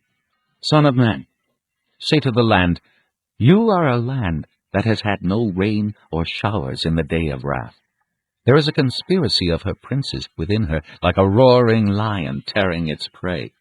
They devour people, take treasures and precious things, and make many widows within her. Her priests do violence to my law, and profane my holy things. They do not distinguish between the holy and the common. They teach that there is no difference between the unclean and the clean, and they shut their eyes to the keeping of my Sabbaths, so that I am profaned among them. Her officials within her are like wolves tearing their prey. They shed blood and kill people to make unjust gain. Her prophets whitewash these deeds for them by false visions and lying divinations. They say, this is what the sovereign Lord says, when the Lord has not spoken. The people of the land practice extortion and commit robbery. They oppress the poor and needy and mistreat the alien, denying them justice. I looked for a man among them who would build up the wall and stand before me in the gap on behalf of the land, so I would not have to destroy it. But I found none. So I will pour out my wrath on them and consume them with my fiery anger, bringing down on their own heads all they have done, declares the sovereign Lord. Chapter 23. The word of the Lord came to me. Son of man, there were 2 women, daughters of the same mother. They became prostitutes in Egypt, engaging in prostitution from their youth. In that land their breasts were fondled and their virgin bosoms caressed. The older was named Oholah, and her sister was Oholibah. They were mine, and gave birth to sons and daughters. Oholah is Samaria, and Oholibah is Jerusalem. Oholah engaged in prostitution while she was still mine, and she lusted after her lovers. the Assyrians, warriors clothed in blue, governors and commanders, all of them handsome young men and mounted horsemen. She gave herself as a prostitute to all the elite of the Assyrians, and defiled herself with all the idols of everyone she lusted after. She did not give up the prostitution she began in Egypt, when during her youth men slept with her, caressed her virgin bosom, and poured out their lust upon her. Therefore I handed her over to her lovers, the Assyrians, for whom she lusted. They stripped her naked, took away her sons and daughters, and killed her with the sword. She became a byword among women, and punishment was inflicted on her. Her sister Oholibah saw this, yet in her lust and prostitution she was more depraved than her sister. She too lusted after the Assyrians, governors and commanders, warriors in full dress, mounted horsemen, all handsome young men. I saw that she too defiled herself. Both of them went the same way.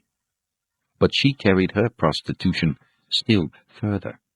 She saw men portrayed on a wall, figures of Chaldeans portrayed in red, with belts around their waists and flowing turbans on their heads. All of them looked like Babylonian chariot officers, natives of Chaldea. As soon as she saw them, she lusted after them, and sent messengers to them in Chaldea. Then the Babylonians came to her to the bed of love, and in their lust they defiled. After she had been defiled by them, she turned away from them in disgust. When she carried on her prostitution openly and exposed her nakedness, I turned away from her in disgust, just as I had turned away from her sister. Yet she became more and more promiscuous as she recalled the days of her youth, when she was a prostitute in Egypt. There she lusted after her lovers, whose genitals were like those of donkeys, and whose emission was like that of horses. So you longed for the lewdness of your youth, when in Egypt your bosom was caressed, and your young breasts fondled. Therefore, Oholibah, this is what the sovereign Lord says: I will stir up your lovers against you, those you turned away from in disgust, and I will bring them against you from every side, the Babylonians and the Chaldeans, the men of Pekod and Shoa and Koa, and all the Assyrians with them, handsome young men, all of them governors and commanders, chariot officers, and men of high rank, all mounted on horses. They will come against you with weapons, chariots and wagons, and with a throng of people. They will take up positions against you on every side, with large and small shields and with helmets. I will turn you over to them for punishment, and they will punish you according to their standards. I will direct my jealous anger against you, and they will deal with you in fury. They will cut off your noses and your ears, and those of you who are left will fall by the sword. They will take away your sons and daughters, and those of you who are left will be consumed by fire. They will also strip you of your clothes and take your fine jewelry. So I will put a stop to the lewdness and prostitution you began in Egypt. You will not look on these things with longing, or remember Egypt any more. For this is what the sovereign Lord says: I am about to hand you over to those you hate, to those you turned away from in disgust. They will deal with you in hatred, and take away everything you have worked for. They will leave you naked and bare, and the shame of your prostitution will be exposed. Your lewdness and promiscuity have brought this upon you, because you lusted after the nations, and defiled yourself with their idols. You have gone the way of your sister, so I will put her cup into your hand. This is what the sovereign Lord says: You will drink your sister's cup, a cup large and deep. It will bring scorn and derision, for it holds so much. You will be filled with drunkenness and sorrow, the cup of ruin and desolation, the cup of your sister Samaria. You will drink it and drain it dry. You will dash it to pieces and tear your breasts. I have spoken, declares the sovereign Lord. Therefore, this is what the sovereign Lord says: Since you have forgotten me and thrust me behind your back, you must bear the consequences of your lewdness. The Lord said to me, Son of man, will you judge Oholah and Oholibah? Then confront them with their detestable practices, for they have committed adultery, and blood is on their hands. They committed adultery with their idols. They even sacrificed their children, whom they bore to me, as food for them. They have also done this to me. At that same time they defiled my sanctuary and desecrated my Sabbaths. On the very day they sacrificed their children to their idols, they entered my sanctuary and desecrated it. That is what they did in my house. They even sent messengers for men who came from far away, and when they arrived, you bathed yourself for them, painted your eyes, and put on your jewelry. You sat on an elegant couch, with a table spread before it, on which you had placed the incense and oil that belonged to me. The noise of a carefree crowd was around her.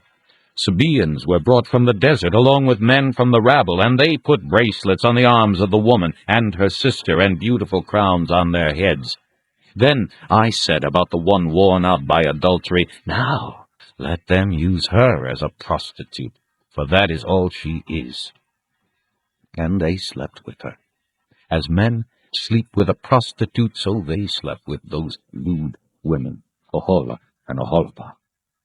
But righteous men will sentence them to the punishment of women who commit adultery and shed blood, because they are adulterous, and blood is on their hands.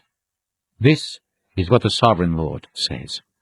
Bring a mob against them and give them over to terror and plunder.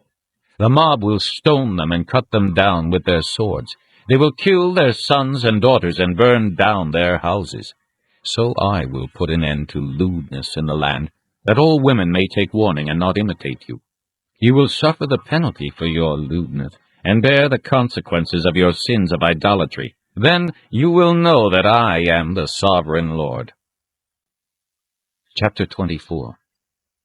In the 9th year, in the 10th month, on the 10th day, the word of the Lord came to me. Son of man, record this date, this very date, because the king of Babylon has laid siege to Jerusalem this very day. Tell this rebellious house a parable, and say to them, this is what the sovereign Lord says. Put on the cooking pot, put it on and pour water into it. Put into it the pieces of meat, all the choice pieces, the leg and the shoulder. Fill it with the best of these bones. Take the pit of the flock.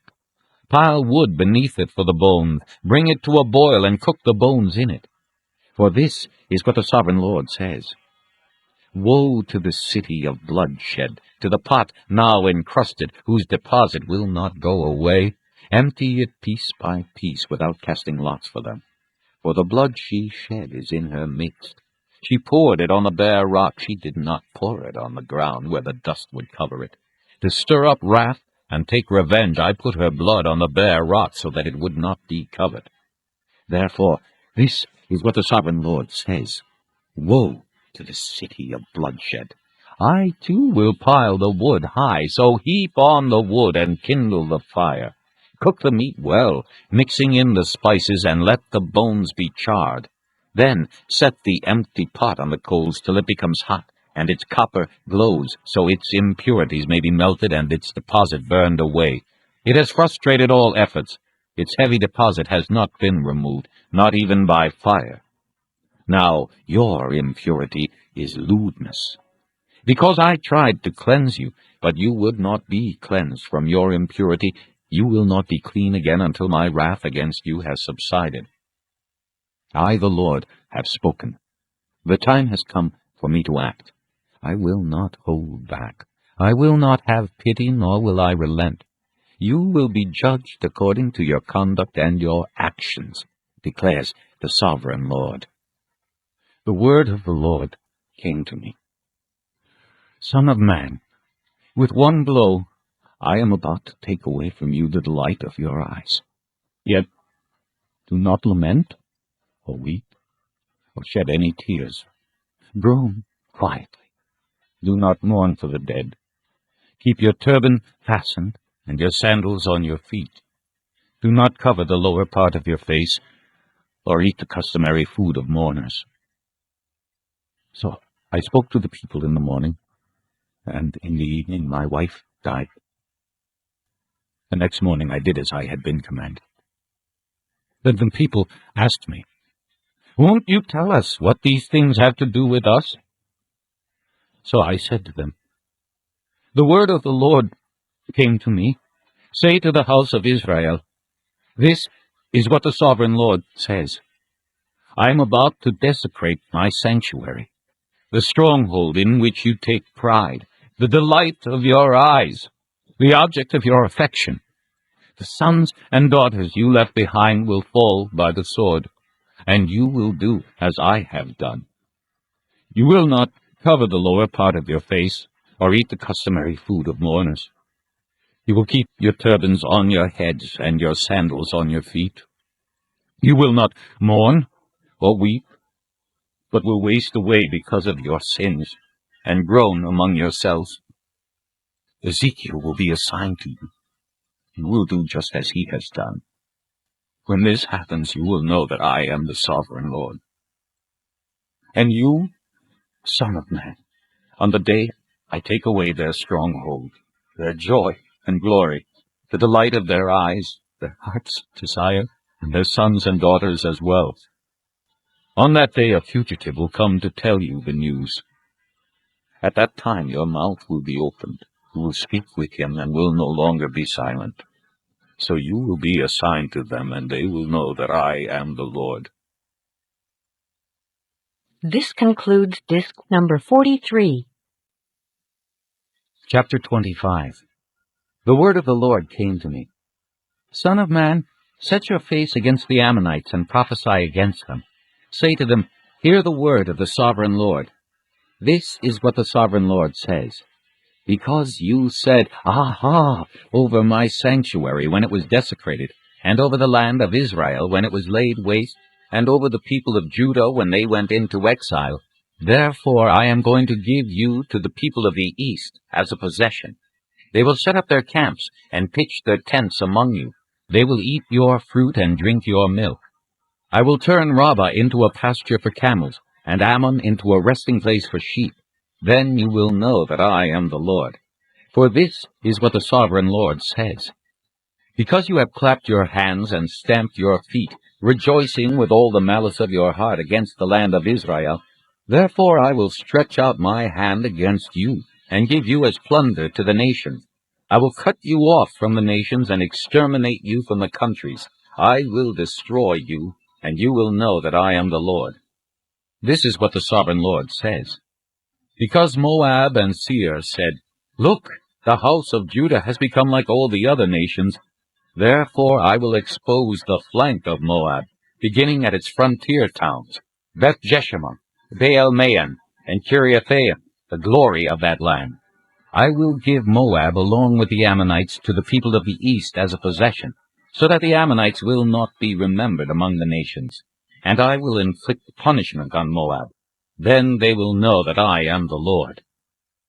This is what the sovereign Lord says. Because Edom took revenge on the house of Judah, and became very guilty by doing so, therefore this is what the sovereign Lord says. I will stretch out my hand against Edom, and kill its men and their animals. I will lay it waste, and from Teman to Dedan they will fall by the sword. I will take vengeance on Edom by the hand of my people Israel, and they will deal with Edom in accordance with my anger and my wrath. They will know my vengeance, declares the sovereign Lord. This is what the sovereign Lord says. Because the Philistines acted in vengeance, and took revenge with malice in their hearts, and with ancient hostility sought to destroy Judah, therefore this is what the sovereign Lord says. I am about to stretch out my hand against the Philistines, and I will cut off the Kerethites, and destroy those remaining along the coast.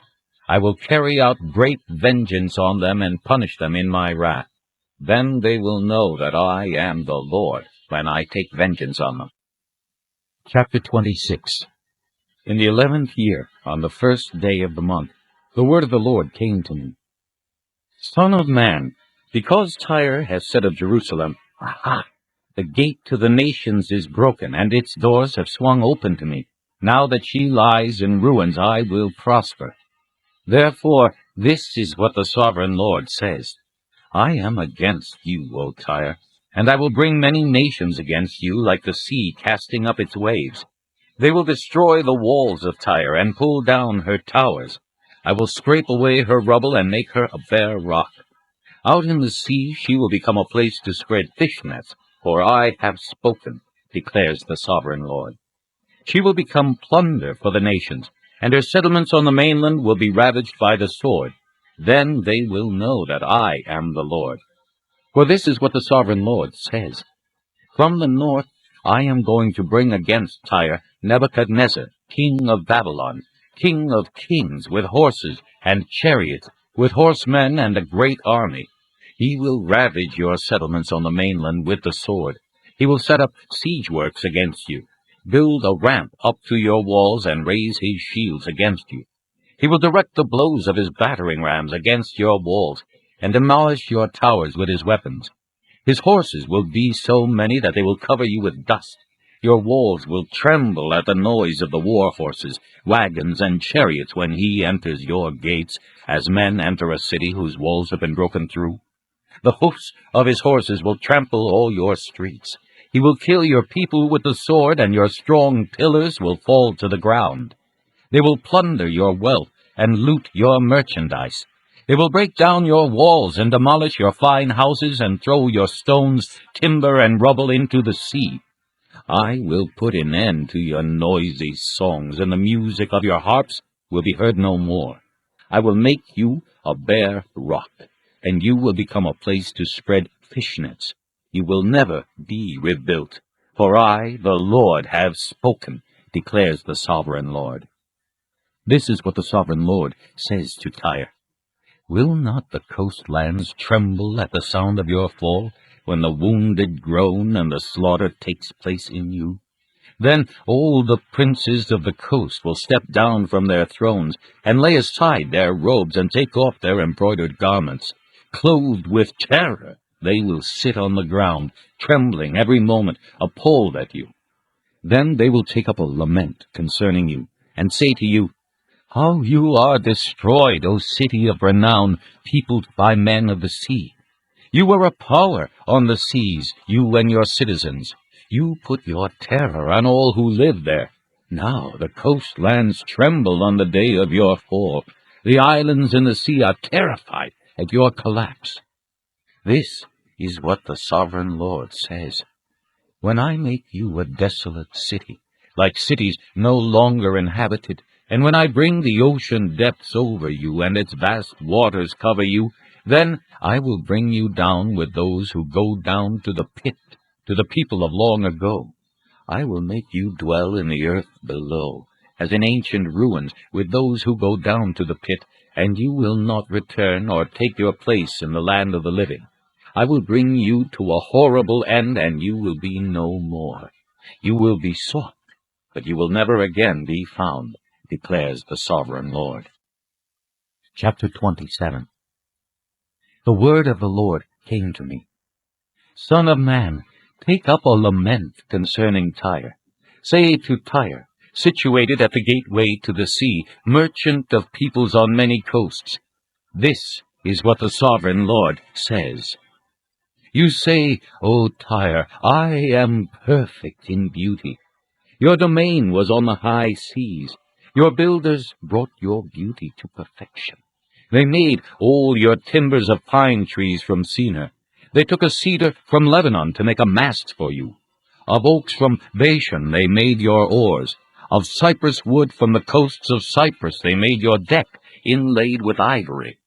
Fine embroidered linen from Egypt was your sail and served as your banner. Your awnings were of blue and purple from the coast of Elisha. Men of Sidon and Arvad were your oarsmen. Your skilled men, O Tyre, were aboard as your seamen. Veteran craftsmen of Gebal were on board as shipwrights to caulk your seams. All the ships of the sea and their sailors came alongside to trade for your wares.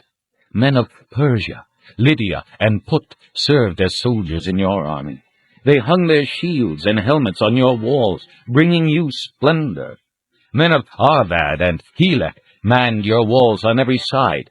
Men of Gamad were in your towers. They hung their shields around your walls. They brought your beauty to perfection. Tarshish did business with you because of your great wealth of goods. They exchanged silver, iron, tin, and lead for your merchandise. Greece, Tubal, and Meshech traded with you. They exchanged slaves and articles of bronze for your wares. Men of Beth Togarmah exchanged workhorses, war horses, and mules for your merchandise. The men of Rhodes traded with you, and many coastlands were your customers. They paid you with ivory tusks and ebony. Aram did business with you because of your many products. They exchanged turquoise, purple fabric, embroidered work, fine linen, coral, and rubies for your merchandise.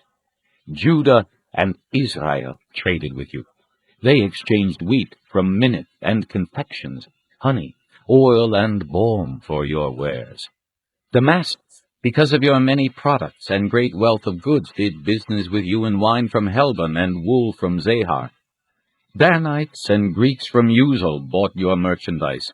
They exchanged wrought iron, cassia, and calamus for your wares. Dedan traded in saddle blankets with you. Arabia and all the princes of Kedar were your customers. They did business with you in lambs, rams, and goats. The merchants of Sheba and Raamah traded with you. For your merchandise they exchanged the finest of all kinds of spices and precious stones and gold. Haran, Cana, and Eden, and merchants of Sheba, Asher, and Kilmad traded with you. In your marketplace they traded with you beautiful garments, blue fabric, embroidered work, and multicolored rugs with cords twisted and tightly knotted. The ships of Tarshish serve as carriers for your wares. You are filled with heavy cargo in the heart of the sea. Your oarsmen take you out to the high seas, but the east wind will break you to pieces in the heart of the sea. Your wealth, merchandise, and wares, your mariners, seamen, and shipwrights, your merchants, and all your soldiers, and everyone else on board will sink into the heart of the sea on the day of your shipwreck. The shorelands will quake when your seamen cry out. All who handle the oars will abandon their ships. The mariners and all the seamen will stand on the shore. They will raise their voice and cry bitterly over you. They will sprinkle dust on their heads and roll in ashes. They will shave their heads because of you and will put on sackcloth. They will weep over you with anguish of soul and with bitter mourning. As they wail and mourn over you, they will take up a lament concerning you. Who was ever silenced like Tyre, surrounded by the sea? When your merchandise went out on the seas, you satisfied many nations. With your great wealth and your wares, you enriched the kings of the earth. Now you are shattered by the sea in the depths of the waters. Your wares and all your company have gone down with you. All who live in the coastlands are appalled at you. Their kings shudder with horror, and their faces are distorted with fear. The merchants among the nations hiss. You have come to a horrible end. Chapter 28. The word of the Lord came to me. Son of man, say to the ruler of Tyre, this is what the sovereign Lord says. In the pride of your heart you say, I am a god. I sit on the throne of a god in the heart of the seas. But you are a man and not a god, though you think you are as wise as a god. Are you wiser than Daniel? Is no secret hidden from you? By your wisdom and understanding you have gained wealth for yourself, and amassed gold and silver in your treasuries. By your great skill in trading you have increased your wealth, and because of your wealth your heart has grown proud. Therefore this is what the sovereign Lord says. Because you think you are wise as a god, I am going to bring foreigners against you, the most ruthless of nations. They will draw their swords against your beauty and wisdom and pierce your shining splendor. They will bring you down to the pit, and you will die a violent death in the heart of the seas. Will you then say, I am a god, in the presence of those who kill you? You will be but a man, not a god, in the hands of those who slay you. You will die the death of the uncircumcised at the hands of foreigners. I have spoken, declares the sovereign Lord. The word of the Lord came to me. Son of man, take up a lament concerning the king of Tyre, and say to him, This is what the sovereign Lord says. You were the model of perfection, full of wisdom and perfect in beauty. You were in Eden, the garden of God.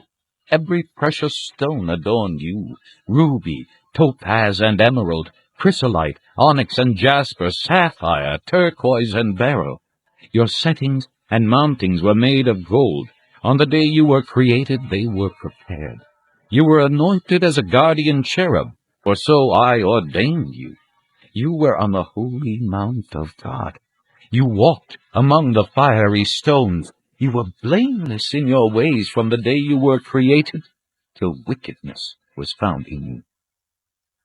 Through your widespread trade, you were filled with violence, and you sinned.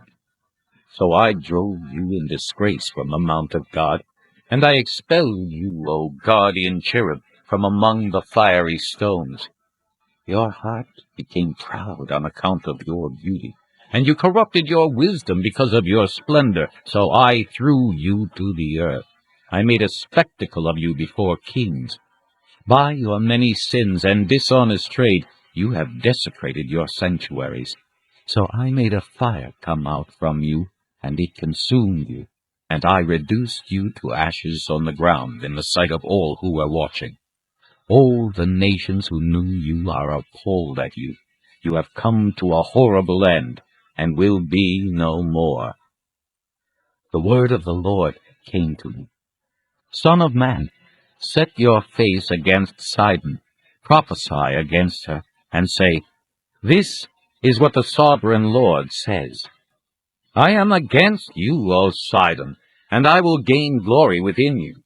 They will know that I am the Lord when I inflict punishment on her and show myself holy within her. I will send a plague upon her, and make blood flow in her streets. The slain will fall within her, with a sword against her on every side. Then they will know that I am the Lord.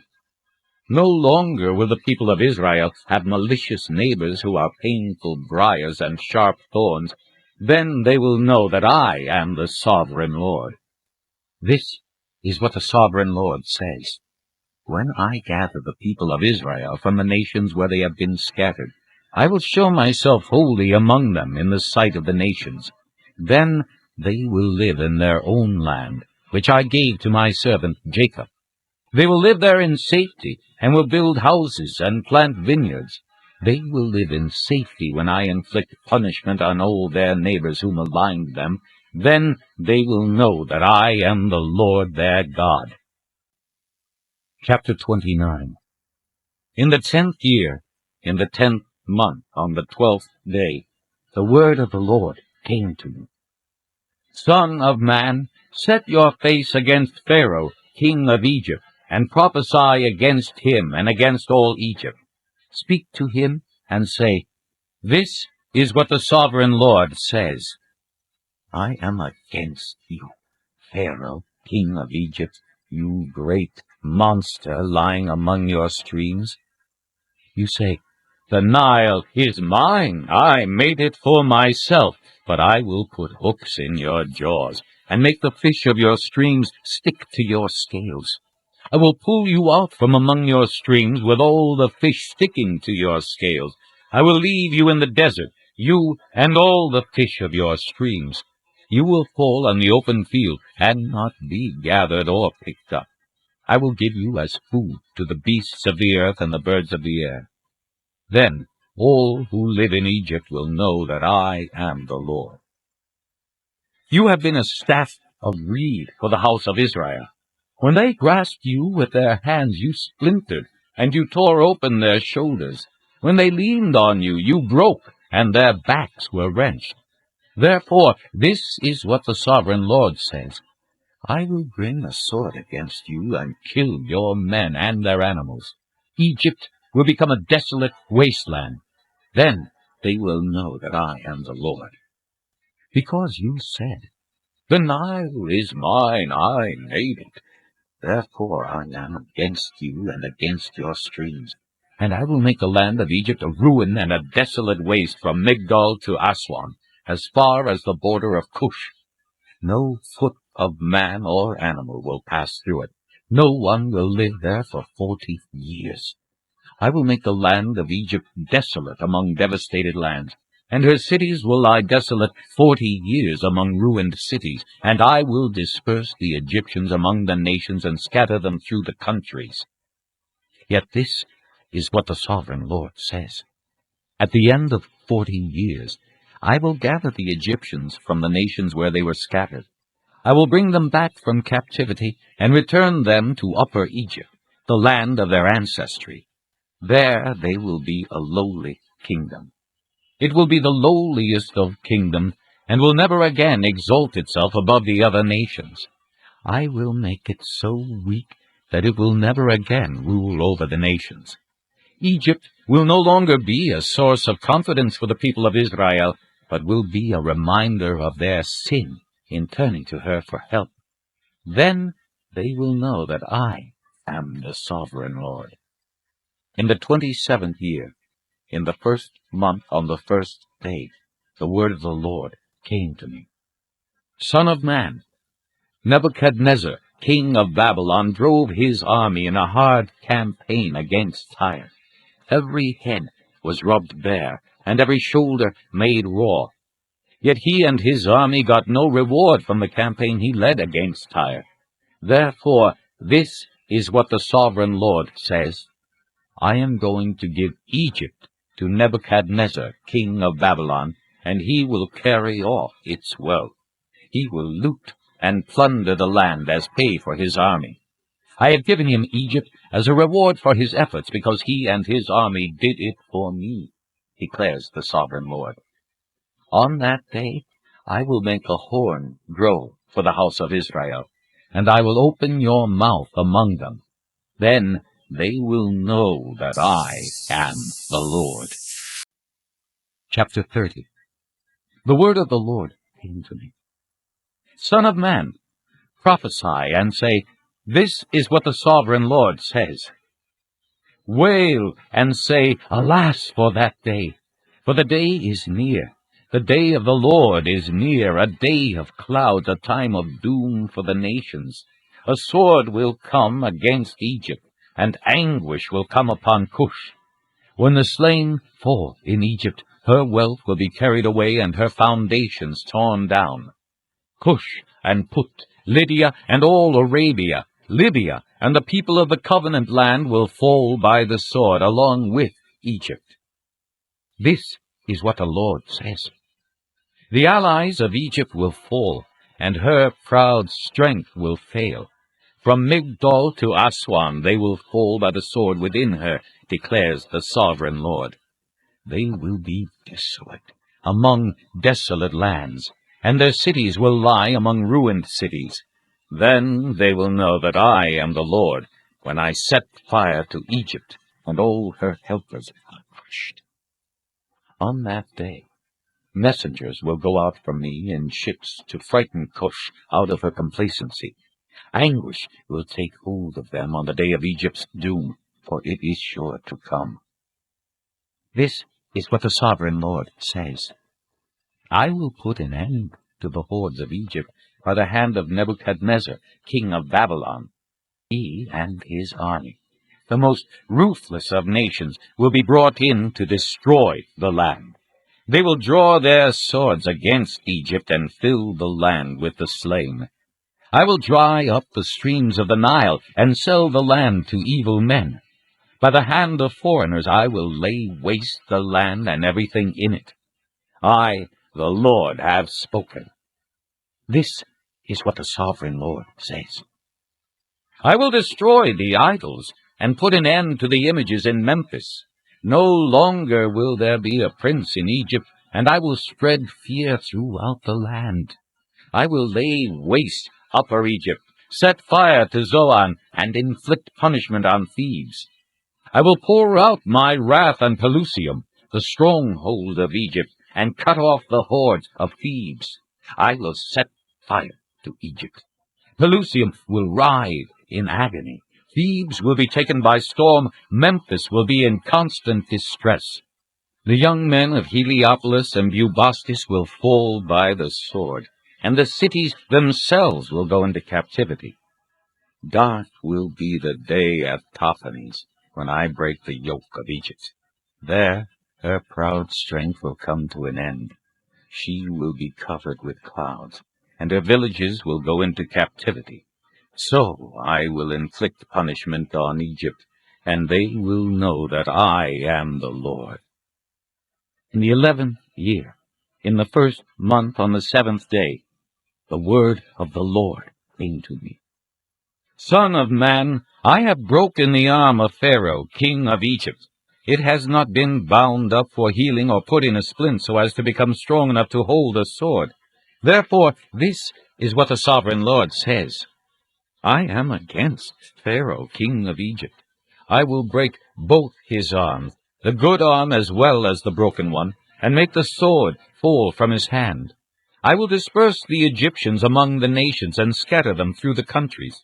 I will strengthen the arms of the king of Babylon and put my sword in his hand. But I will break the arms of Pharaoh, and he will groan before him like a mortally wounded man. I will strengthen the arms of the king of Babylon, but the arms of Pharaoh will fall limp. Then they will know that I am the Lord, when I put my sword into the hand of the king of Babylon, and he brandishes it against Egypt. I will disperse the Egyptians among the nations and scatter them through the countries. Then they will know that I am the Lord. Chapter 31. In the 11th year, in the 3rd month, on the 1st day, the word of the Lord came to me. Son of man, say to Pharaoh, king of Egypt, and to his hordes, who can be compared with you in majesty? Consider Assyria, once a cedar in Lebanon with beautiful branches overshadowing the forest. It towered on high, its top above the thick foliage. The waters nourished it. Deep springs made it grow tall. Their streams flowed all around its base and sent their channels to all the trees of the field. So it towered higher than all the trees of the field. Its boughs increased and its branches grew long, spreading because of abundant waters. All the birds of the air nested in its boughs. All the beasts of the field gave birth under its branches. All the great nations lived in its shade. It was majestic in beauty with its spreading boughs, for its roots went down to abundant waters. The cedars in the garden of God could not rival it, nor could the pine trees equal its boughs, nor could the plane trees compare with its branches. No tree in the garden of God could match its beauty. I made it beautiful, with abundant branches, the envy of all the trees of Eden in the garden of God. Therefore, this is what the sovereign Lord says. Because it towered on high, lifting its top above the thick foliage, and because it was proud of its height, I handed it over to the ruler of the nations, for him to deal with according to its wickedness. I cast it aside, and the most ruthless of foreign nations cut it down and left it. Its boughs fell on the mountains and in all the valleys. Its branches lay broken in all the ravines of the land. All the nations of the earth came out from under its shade and left it. All the birds of the air settled on the fallen tree, and all the beasts of the field were among its branches. Therefore no other trees by the waters are ever to tower proudly on high, lifting their tops above the thick foliage. No other trees so well watered are ever to reach such a height. They are all destined for death, for the earth below, among mortal men with those who go down to the pit. This is what the sovereign Lord says. On the day it was brought down to the grave, I covered the deep springs with mourning for it. I held back its streams, and its abundant waters were restrained.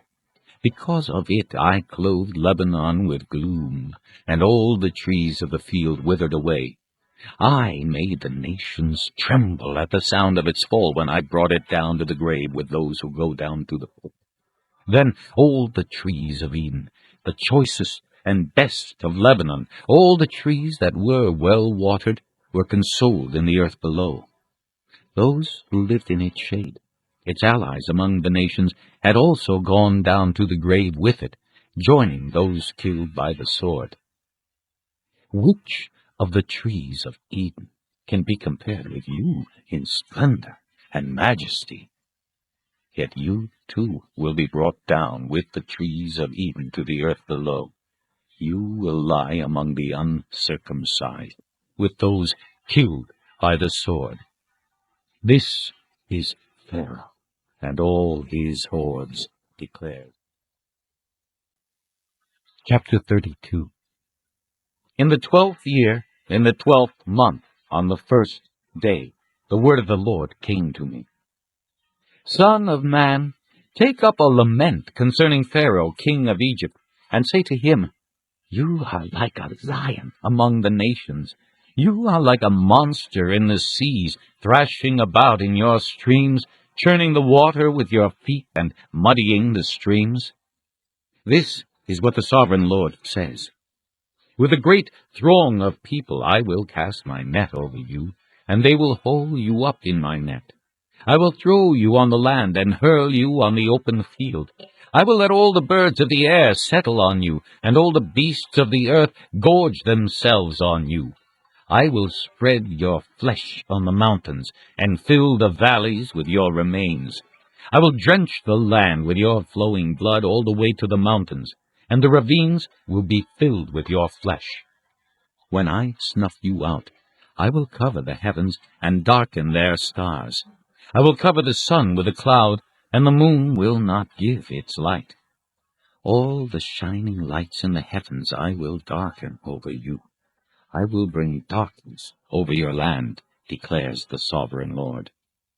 I will trouble the hearts of many peoples when I bring about your destruction among the nations, among lands you have not known.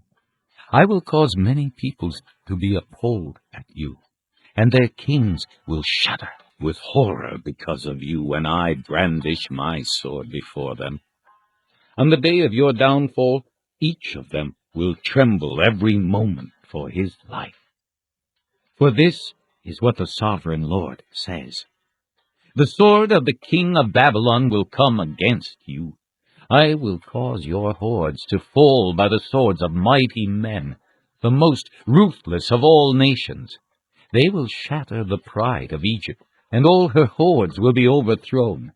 I will destroy all her cattle from beside abundant waters, no longer to be stirred by the foot of man, or muddied by the hoofs of cattle.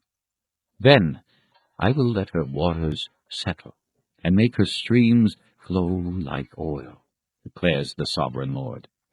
When I make Egypt desolate and strip the land of everything in it, when I strike down all who live there, then they will know that I am the Lord.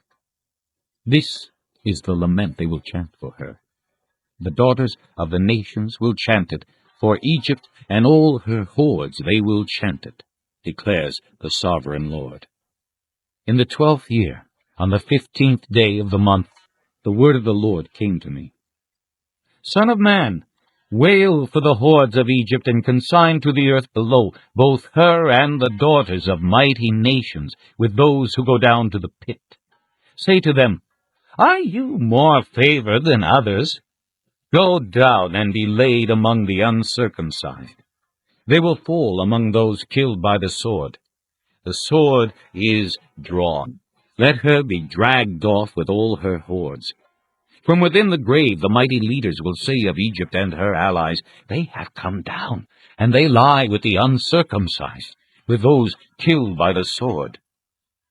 Assyria is there with her whole army. She is surrounded by the graves of all her slain, all who have fallen by the sword. Their graves are in the depths of the pit, and her army lies around her grave. All who had spread terror in the land of the living are slain, fallen by the sword. Elam is there, with all her hordes around her grave. All of them are slain, fallen by the sword. All who had spread terror in the land of the living went down uncircumcised to the earth below.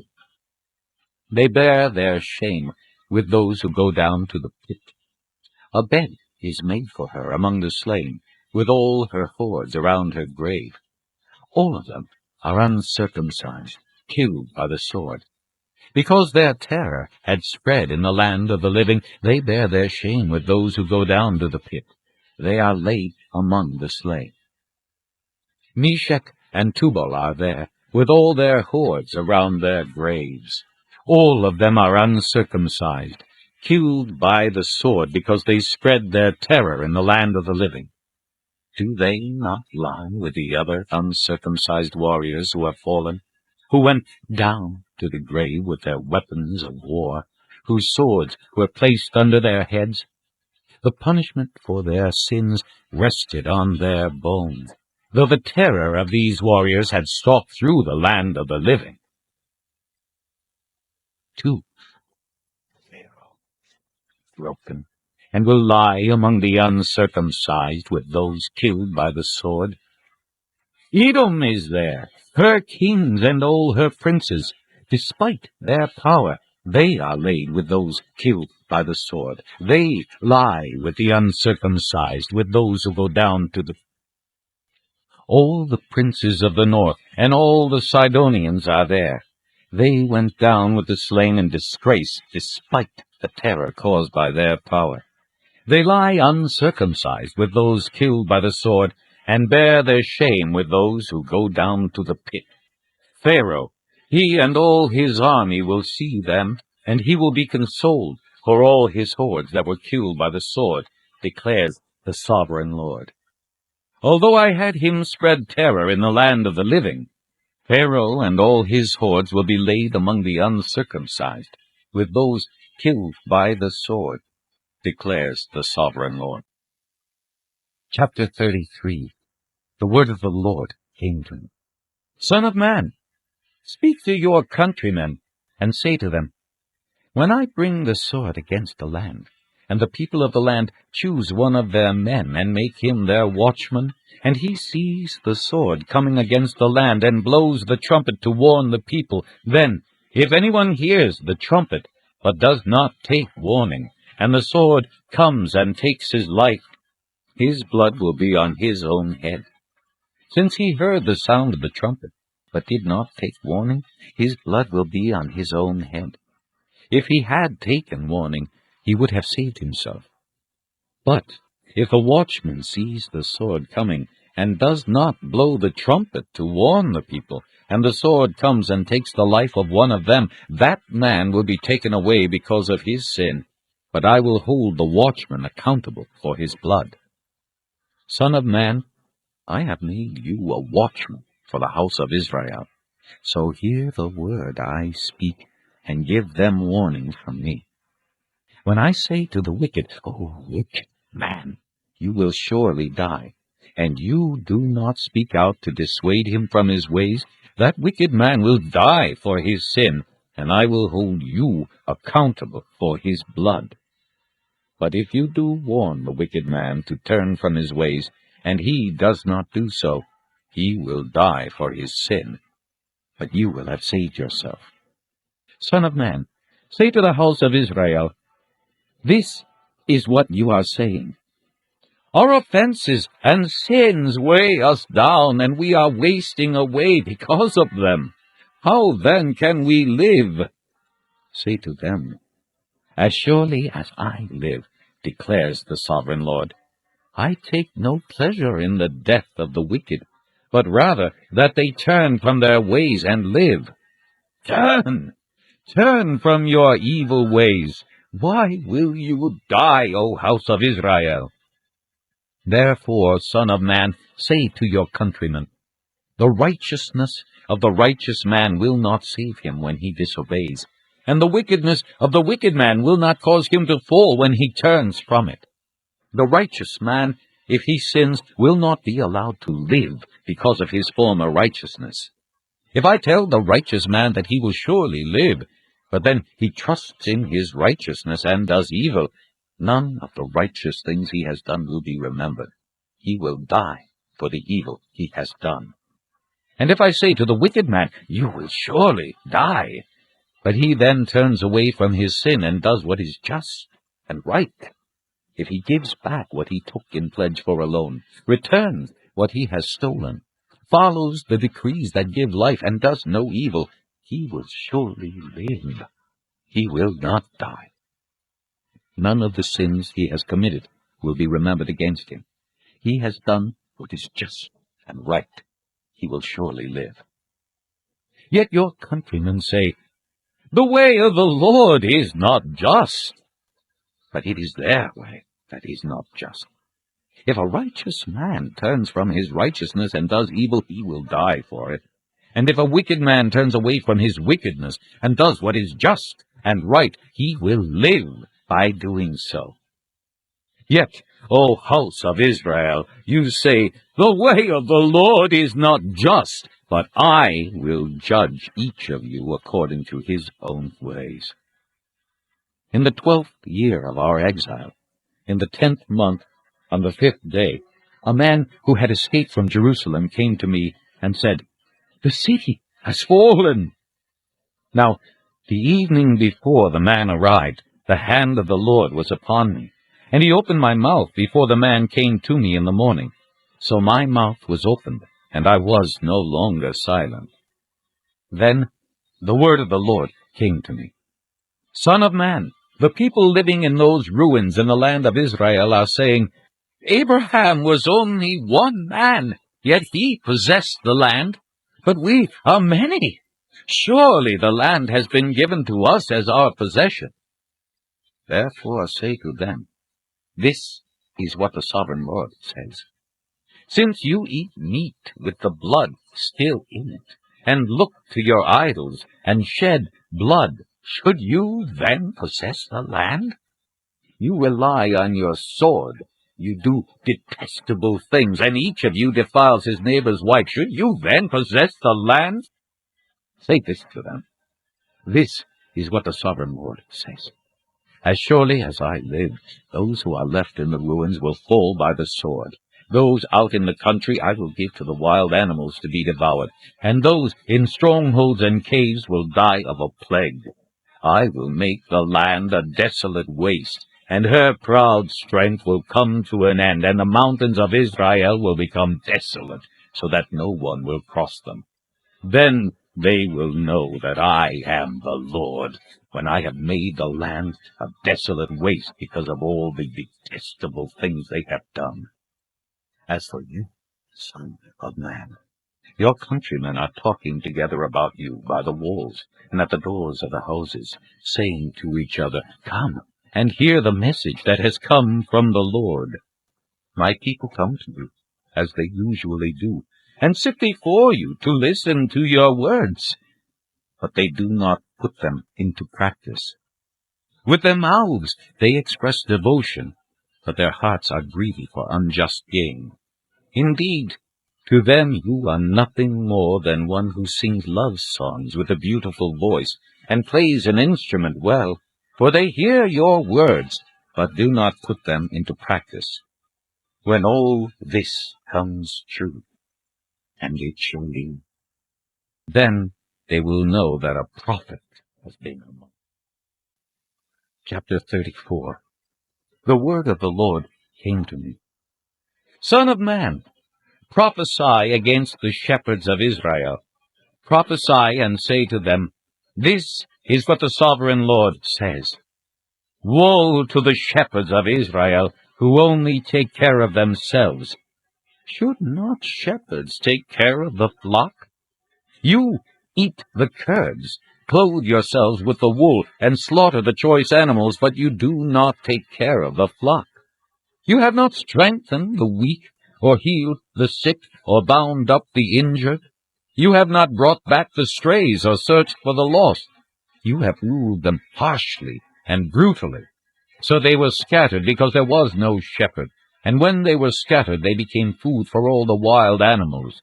My sheep wandered over all the mountains and on every high hill. They were scattered over the whole earth, and no one searched or looked for them. Therefore, you shepherds, hear the word of the Lord. As surely as I live, declares the sovereign Lord, because my flock lacks a shepherd, And so has been plundered, and has become food for all the wild animals. And because my shepherds did not search for my flock, but cared for themselves rather than for my flock, therefore, O shepherds, hear the word of the Lord. this is what the sovereign Lord says.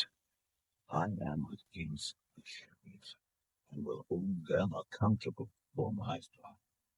I will remove them from tending the flock, so that the shepherds can no longer feed themselves. I will rescue my flock from their mouths, and it will no longer be food for them. For this is what the sovereign Lord says. I myself will search for my sheep and look after them. As a shepherd looks after his scattered flock when he is with them, so will I look after my sheep. I will rescue them from all the places where they were scattered on a day of clouds and darkness. I will bring them out from the nations, and gather them from the countries, and I will bring them into their own land. I will pasture them on the mountains of Israel, in the ravines, and in all the settlements in the land. I will tend them in a good pasture, and the mountain heights of Israel will be their grazing land. There they will lie down in good grazing land, and there they will feed in a rich pasture on the mountains of Israel. I myself will tend my sheep and have them lie down, declares the sovereign Lord. I will search for the lost and bring back the strays. I will bind up the injured and strengthen the weak. But the sleek and the strong I will destroy. I will shepherd the flock. As for you, my flock, this is what the sovereign Lord says. I will judge between one sheep and another, and between rams and goats. Is it not enough for you to feed on the good pasture? Must you also trample the rest of your pasture with your feet? Is it not enough for you to drink clear water? Must you also muddy the rest with your feet? Must my flock feed on what you have trampled, and drink what you have muddied with your feet? Therefore, this is what the sovereign Lord says to them. See, I myself will judge between the fat sheep and the lean sheep. Because you shove with flank and shoulder, butting all the weak sheep with your horns until you have driven them away, I will save my flock, and they will no longer be plundered. I will judge between one sheep and another. I will place over them one shepherd, my servant David, and he will tend them. He will tend them and be their shepherd. I, the Lord, will be their God, and my servant David will be prince among them. I, the Lord, have spoken. I will make a covenant of peace with them, and rid the land of wild beasts, so that they may live in the desert and sleep in the forests in safety. I will bless them in the places surrounding my hill. I will send down showers in season. There will be showers of blessing. The trees of the field will yield their fruit, and the ground will yield its crops. The people will be secure in their land. They will know that I am the Lord when I break the bars of their yoke and rescue them from the hands of those who enslaved them. They will no longer be plundered by the nations, nor will wild animals devour them. They will live in safety, and no one will make them afraid. I will provide for them a land renowned for its crops, and they will no longer be victims of famine in the land, or bear the scorn of the nations. Then they will know that I, the Lord their God, am with them, and that they, the house of Israel, are my people, declares the sovereign Lord. You, my sheep, the sheep of my pasture, are people, and I am your God, declares the sovereign Lord. Chapter 35. The word of the Lord came to me. Son of man, Set your face against Mount Seir, prophesy against it, and say, This is what the sovereign Lord says. I am against you, Mount Seir, and I will stretch out my hand against you and make you a desolate waste. I will turn your towns into ruins, and you will be desolate. Then you will know that I am the Lord. Because you harbored an ancient hostility, and delivered the Israelites over to the sword at the time of their calamity, the time their punishment reached its climax, therefore, as surely as I live, declares the sovereign Lord, I will give you over to bloodshed, and it will pursue you. Since you did not hate bloodshed, bloodshed will pursue you. I will make Mount Seir a desolate waste, and cut off from it all who come and go. I will fill your mountains with the slain. Those killed by the sword will fall on your hills, and in your valleys, and in all your ravines. I will make you desolate forever. Your towns will not be inhabited. Then you will know that I am the Lord.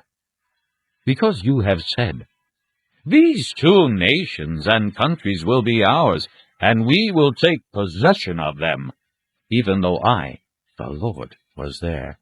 Therefore, as surely as I live, declares the sovereign Lord, I will treat you in accordance with the anger and jealousy you showed in your hatred of them, and I will make myself known among them when I judge you.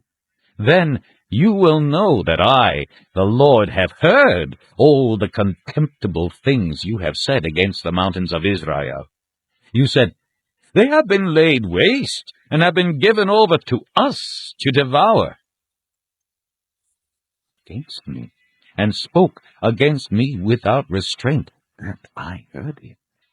This is what the sovereign Lord says. While the whole earth rejoices, I will make you desolate. Because you rejoiced when the inheritance of the house of Israel became desolate, that is how I will treat you. You will be desolate, O Mount Seir, you and all of Edom. Then they will know that I am the Lord. Chapter 36. Son of man, prophesy to the mountains of Israel, and say, O mountains of Israel, hear the word of the Lord. This is what the sovereign Lord says. The enemy said of you, Aha! The ancient heights have become our possession. Therefore prophesy, and say, This is what the sovereign Lord says. Because they ravaged and hounded you from every side, so that you became the possession of the rest of the nations, and the object of people's malicious talk and slander. Therefore, O mountains of Israel, hear the word of the sovereign Lord. This is what the sovereign Lord says to the mountains and hills, to the ravines and valleys, to the desolate ruins and the deserted towns that have been plundered and ridiculed by the rest of the nations around you. This is what the sovereign Lord says. In my burning zeal I have spoken against the rest of the nations, and against all Edom, for with glee and with malice in their hearts they made my land their own possession, so that they might plunder its pasture land.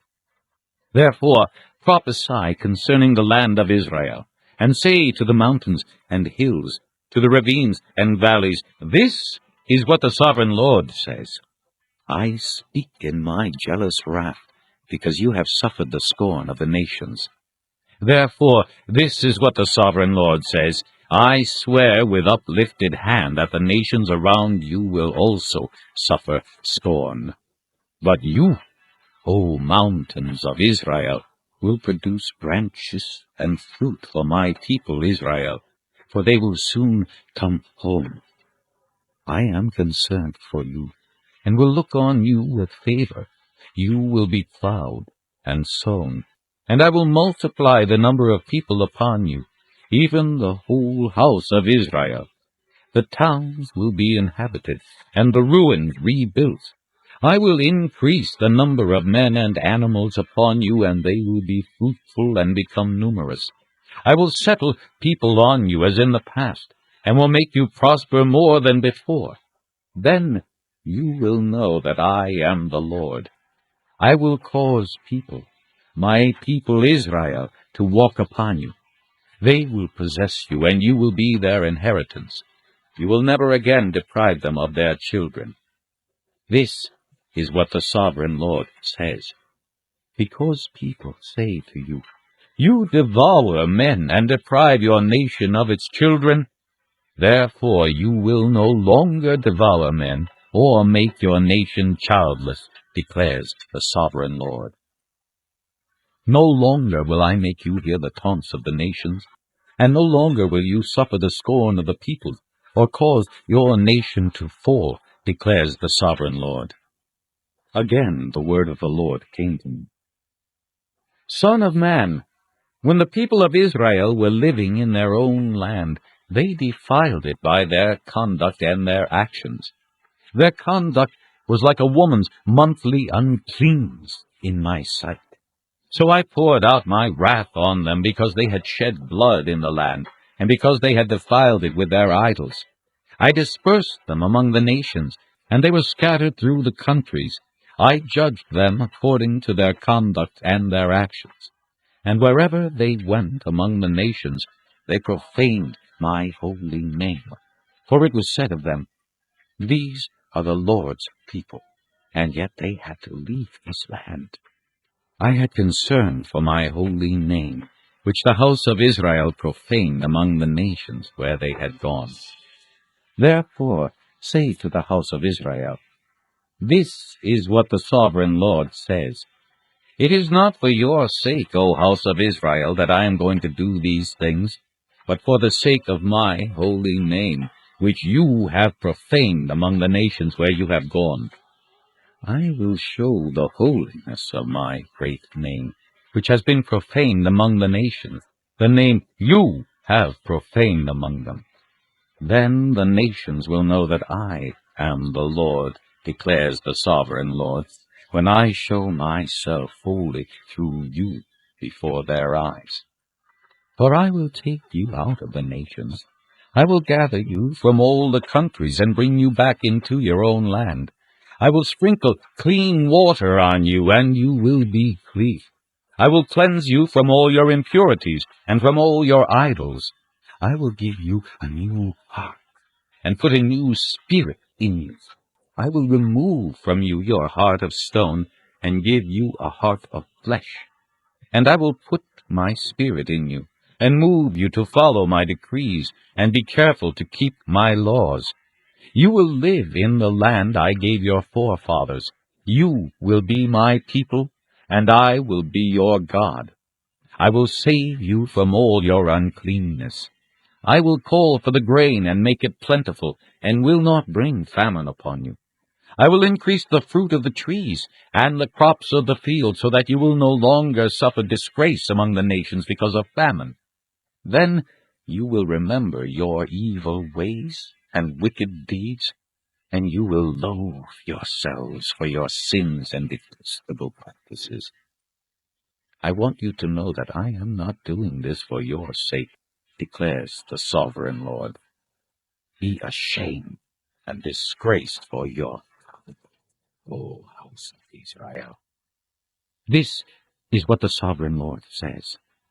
On the day I cleanse you from all your sins, I will resettle your towns, and the ruins will be rebuilt.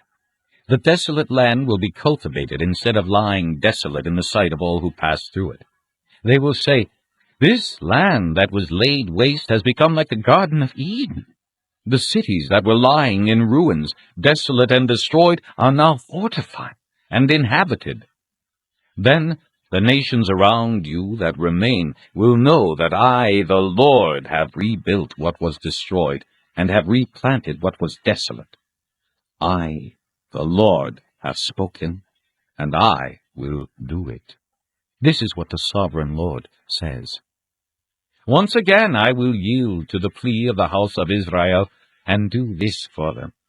I will make their people as numerous as sheep, As numerous as the flocks for offerings at Jerusalem during her appointed feasts, so will the ruined cities be filled with flocks of people. Then they will know that I am the Lord. Chapter 37. The hand of the Lord was upon me, and he brought me out by the Spirit of the Lord, and set me in the middle of a valley. It was full of bones. He led me back and forth among them, and I saw a great many bones on the floor of the valley, bones that were very dry. He asked me, Son of man, can these bones live? I said, O sovereign Lord, you alone know. Then he said to me, Prophesy to these bones, and say to them, Dry bones, hear the word of the Lord. This is what the sovereign Lord says to these bones. I will make breath enter you, and you will come to life. I will attach tendons to you, and make flesh come upon you, and cover you with skin. I will put breath in you, and you will come to life. Then you will know that I am the Lord. So I prophesied, as I was commanded. And as I was prophesying, there was a noise, a rattling sound, and the bones came together, bone to bone. I looked, and tendons and flesh appeared on them, and skin covered them, but there was no breath in them. Then he said to me, Prophesy to the breath. Prophesy, Son of man, and say to it, This is what the sovereign Lord says. Come from the four winds, O breath, and breathe into these slain, that they may live. So I prophesied as he commanded me, and breath entered them. They came to life, and stood up on their feet, a vast army. Then he said to me, Son of man, these bones are the whole house of Israel. They say, Our bones are dried up, and our hope is gone. We are cut off.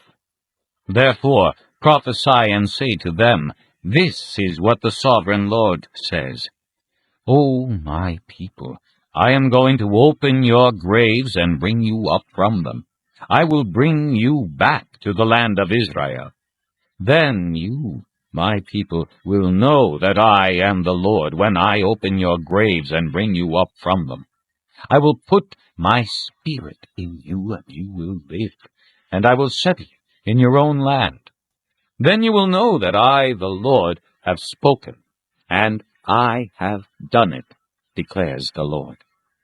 The word of the Lord came to me. Son of man, take a stick of wood and write on it, belonging to Judah and the Israelites associated with him. Then take another stick of wood and write on it, Ephraim's stick, belonging to Joseph and all the house of Israel associated with him. Join them together into one stick, so that they will become one in your hand. When your countrymen ask you, Won't you tell us what you mean by this?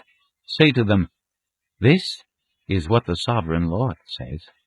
I am going to take the stick of Joseph, which is in Ephraim's hand, and of the Israelite tribes associated with him, and join it to Judah's stick, making them a single stick of wood, and they will become one in my hand.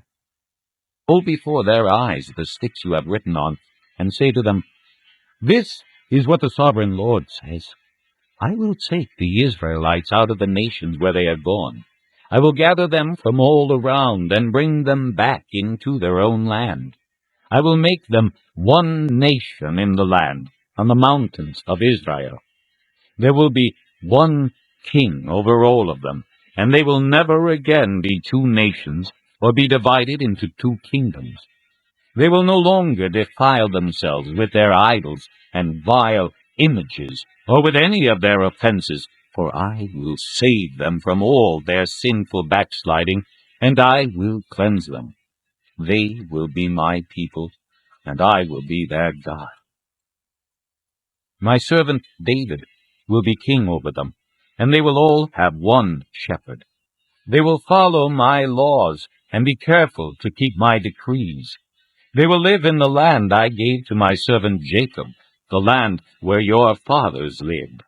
They and their children and their children's children will live there forever, and David my servant will be their prince forever. I will make a covenant of peace with them. It will be an everlasting covenant. I will establish them and increase their numbers, and I will put my sanctuary among them forever. My dwelling place will be with them. I will be their God, and they will be my people. Then the nations will know that I, the Lord, make Israel holy, when my sanctuary is among them forever. Chapter 38. The word of the Lord came to me. Son of man, set your face against Gog, of the land of Magog, the chief prince of Meshech and Tubal. Prophesy against him and say, This is what the sovereign Lord says. I am against you, O Gog, chief prince of Meshech and Tubal. I will turn you around, put hooks in your jaws, and bring you out with your whole army, your horses, your horsemen fully armed, and a great horde with large and small shields, all of them brandishing their swords. Persia, Cush, and Put will be with them, all with shields and helmets. Also Gomer with all its troops, and Beth Togarmah from the far north with all its troops, the many nations with you. Get ready, be prepared, you and all the hordes gathered about you, and take command of them. After many days you will be called to arms. In future years you will invade a land that has recovered from war, whose people were gathered from many nations to the mountains of Israel, which had long been desolate. They had been brought out from the nations, and now all of them live in safety. You and all your troops and the many nations with you will go up, advancing like a storm. You will be like a cloud covering the land. This is what the sovereign Lord says. On that day, thoughts will come into your mind, and you will devise an evil scheme. You will say, I will invade a land of unwalled villages. I will attack a peaceful and unsuspecting people, all of them living without walls and without gates and bars. I will plunder and loot and turn my hand against the resettled ruins and the people gathered from the nations, rich in livestock and goods, living at the center of the land. Sheba and Dedan and the merchants of Tarshish and all her villages will say to you, Have you come to plunder? Have you gathered your hordes to loot, to carry off silver and gold, to take away livestock and goods, and to seize much plunder? Therefore, son of man, prophesy and say to Gog, This is what the sovereign Lord says. In that day, when my people Israel are living in safety, will you not take notice of it? You will come from your place in the far north, you and many nations with you, all of them riding on horses, a great horde, a mighty army. You will advance against my people Israel like a cloud that covers the land. In days to come, O Gog, I will bring you against my land, so that the nations may know me when I show myself holy through you before their eyes. This is what the sovereign Lord says. Are you not the one I spoke of in former days by my servants, the prophets of Israel?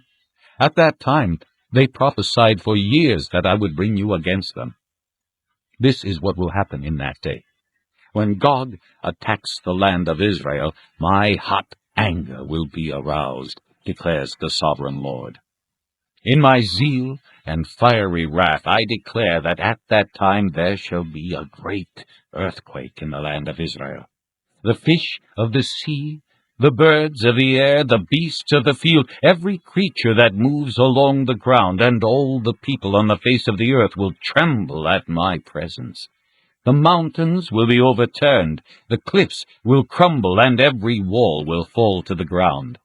I will summon a sword against Gog on all my mountains, declares the sovereign Lord. Every man's sword will be against his brother. I will execute judgment upon him with plague and bloodshed. I will pour down torrents of rain, hailstones, and burning sulfur on him and on his troops and on the many nations with him.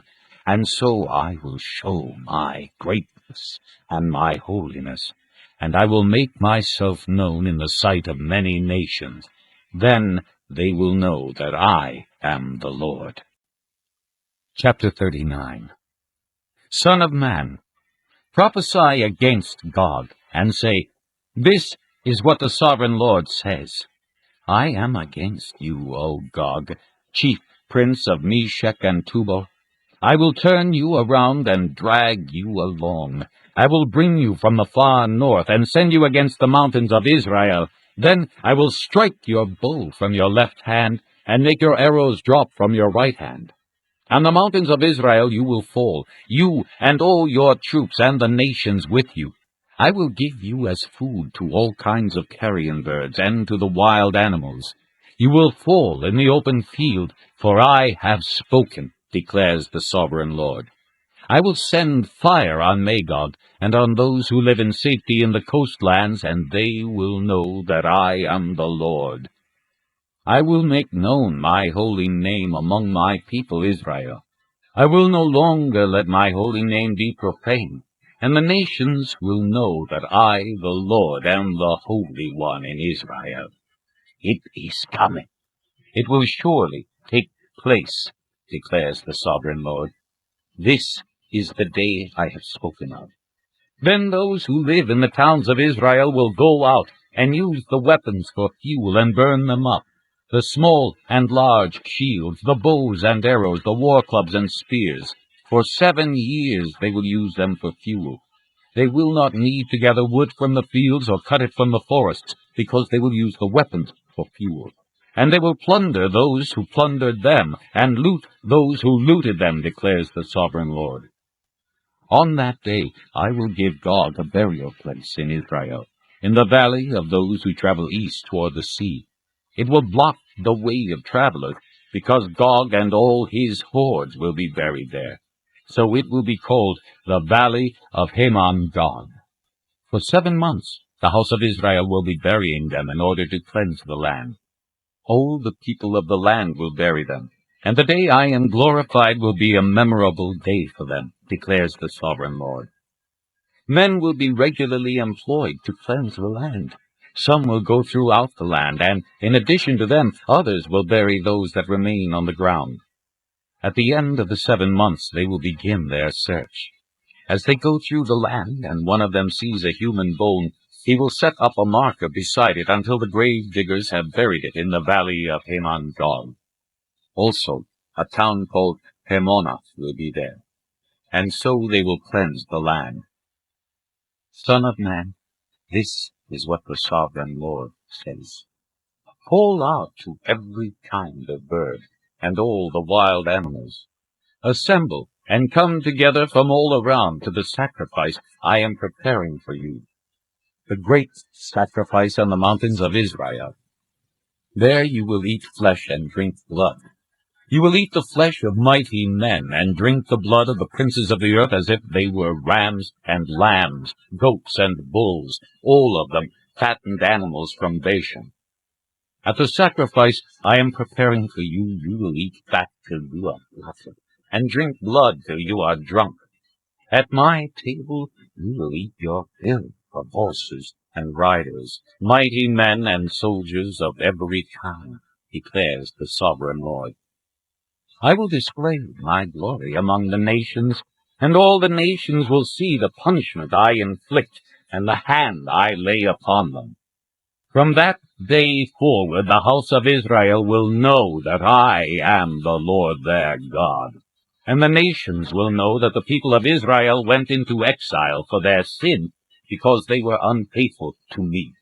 So I hid my face from them, and handed them over to their enemies, and they all fell by the sword.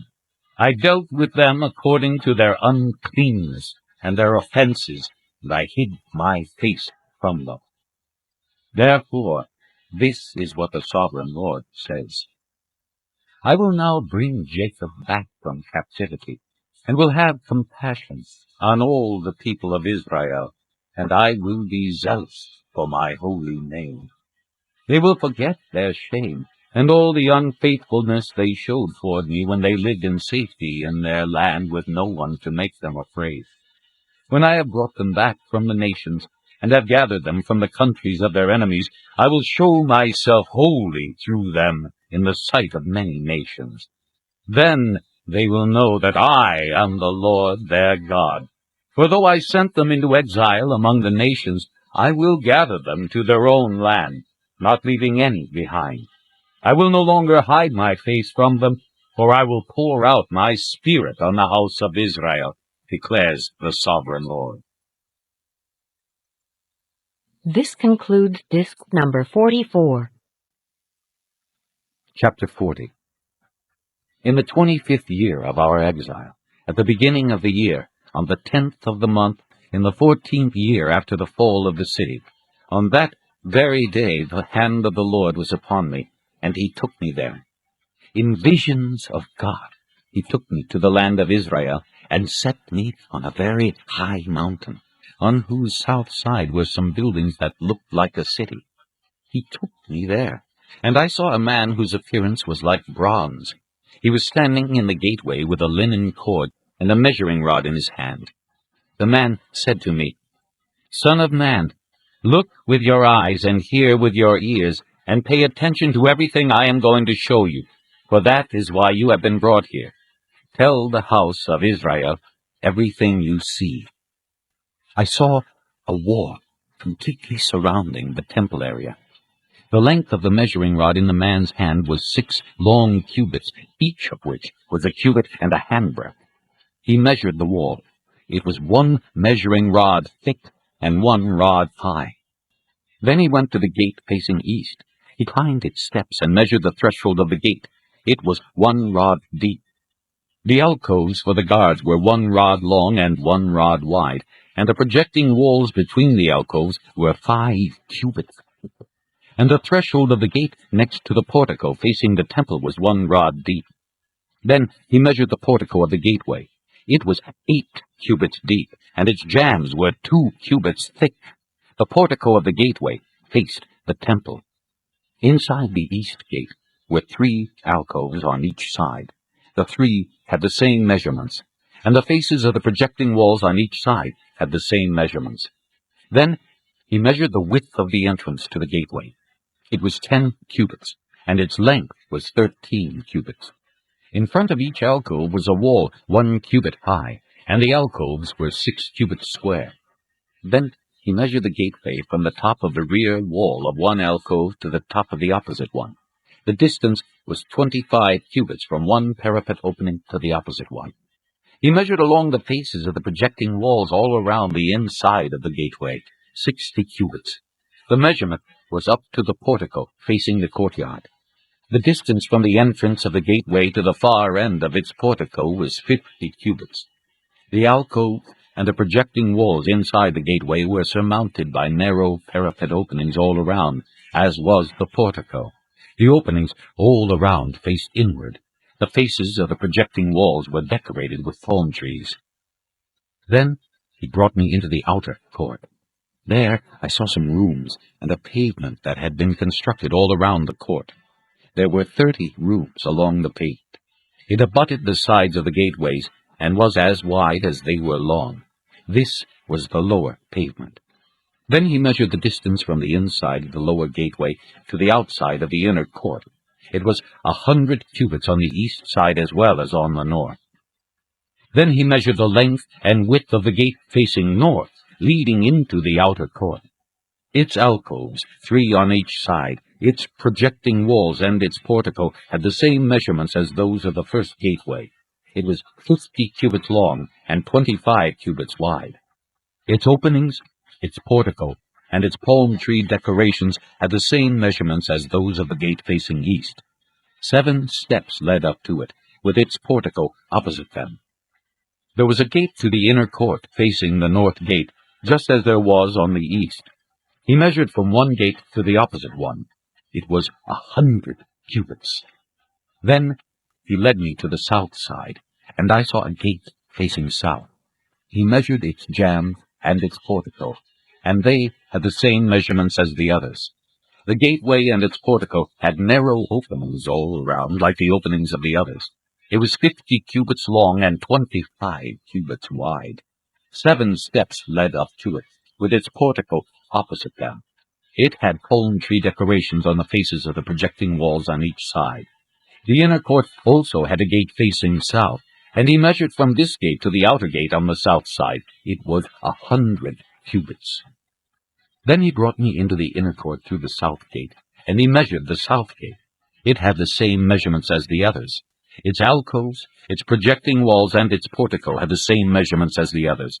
The gateway and its portico had openings all around. It was 50 cubits long and 25 cubits wide.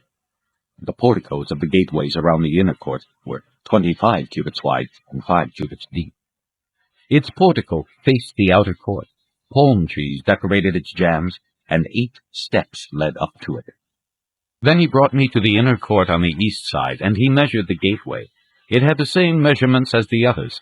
Its alcoves, its projecting walls, and its portico had the same measurements as the others. The gateway and its portico had openings all around. It was 50 cubits long and 25 cubits wide. Its portico faced the outer court. Palm trees decorated the jambs on either side, and 8 steps led up to it. Then he brought me to the north gate and measured it.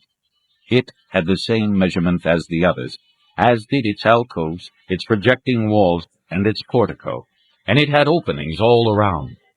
It was 50 cubits long and 25 cubits wide. Its portico faced the outer court. Palm trees decorated the jambs on either side, and 8 steps led up to it. A room with a doorway was by the portico in each of the inner gateways, where the burnt offerings were washed. In the portico of the gateway were 2 tables on each side, on which the burnt offerings, sin offerings, and guilt offerings were slaughtered.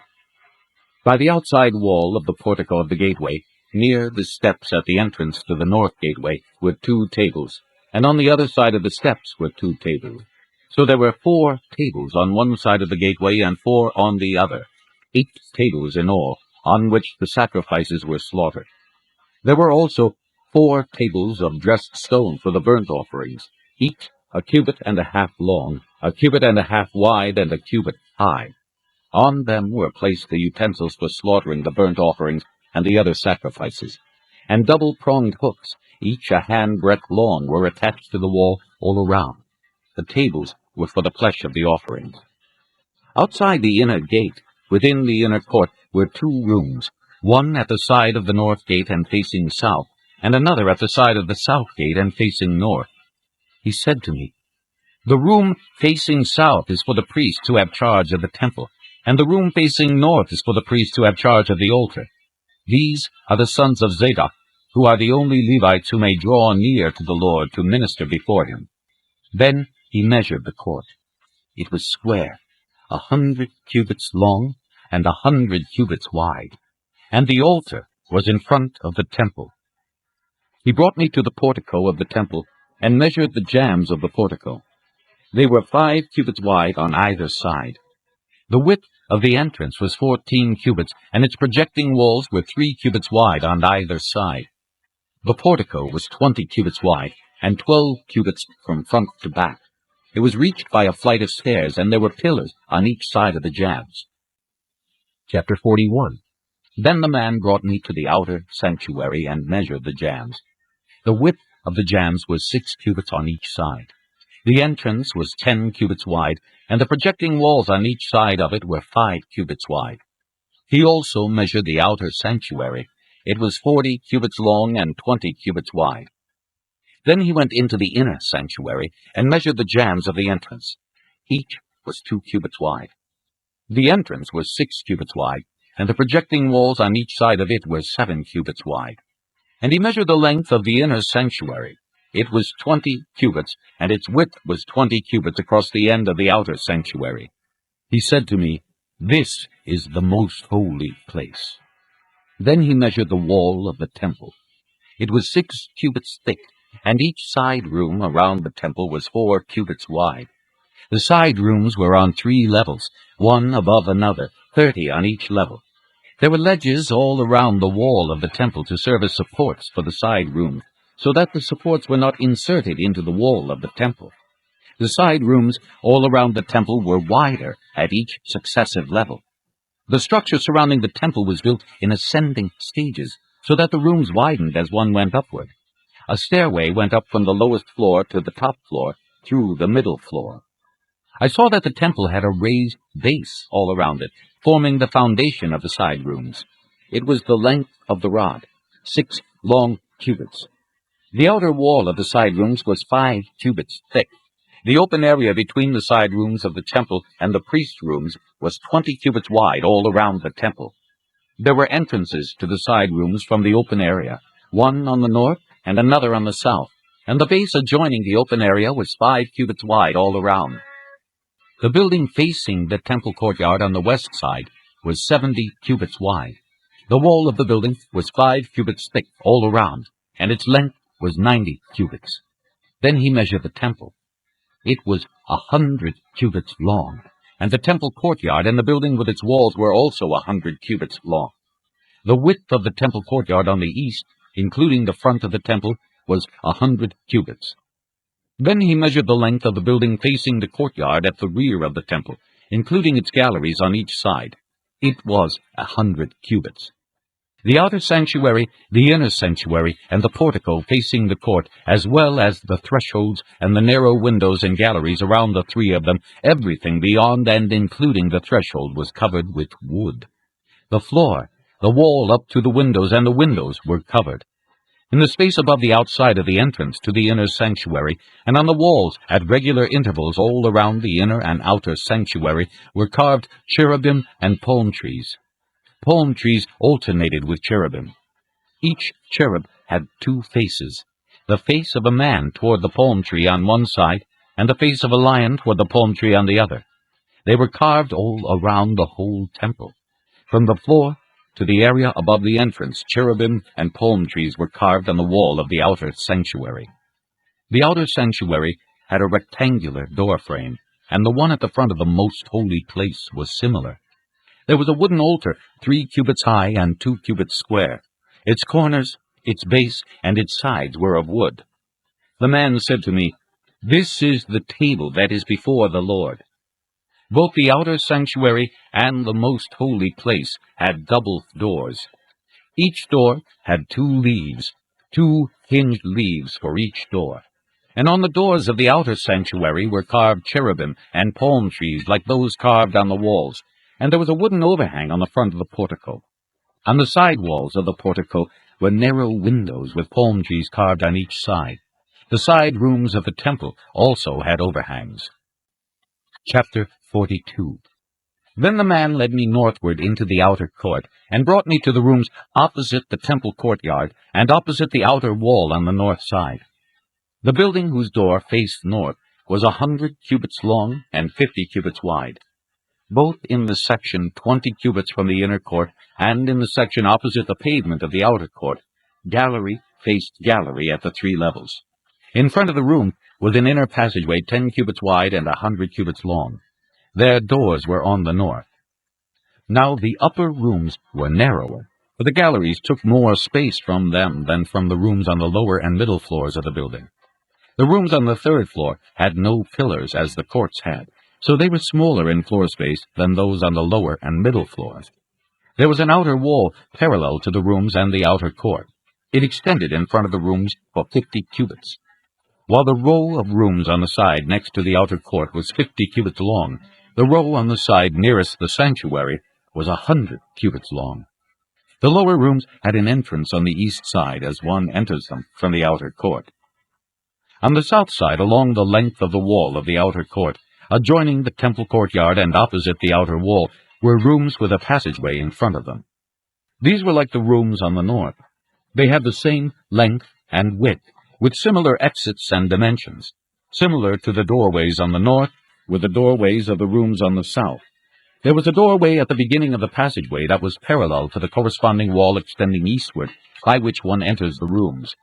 Then he said to me, "The north and south rooms facing the temple courtyard are the priests' rooms, where the priests who approach the Lord will eat the most holy offerings. There they will put the most holy offerings, the grain offerings, the sin offerings, and the guilt offerings, for the place is holy. Once the priests enter the holy precincts, they are not to go into the outer court until they leave behind the garments in which they minister, for these are holy. They are to put on other clothes before they go near the places that are for the people. When he had finished measuring what was inside the temple area, he led me out by the east gate and measured the area all around. He measured the east side with the measuring rod. It was 500 cubits. He measured the north side. It was 500 cubits by the measuring rod.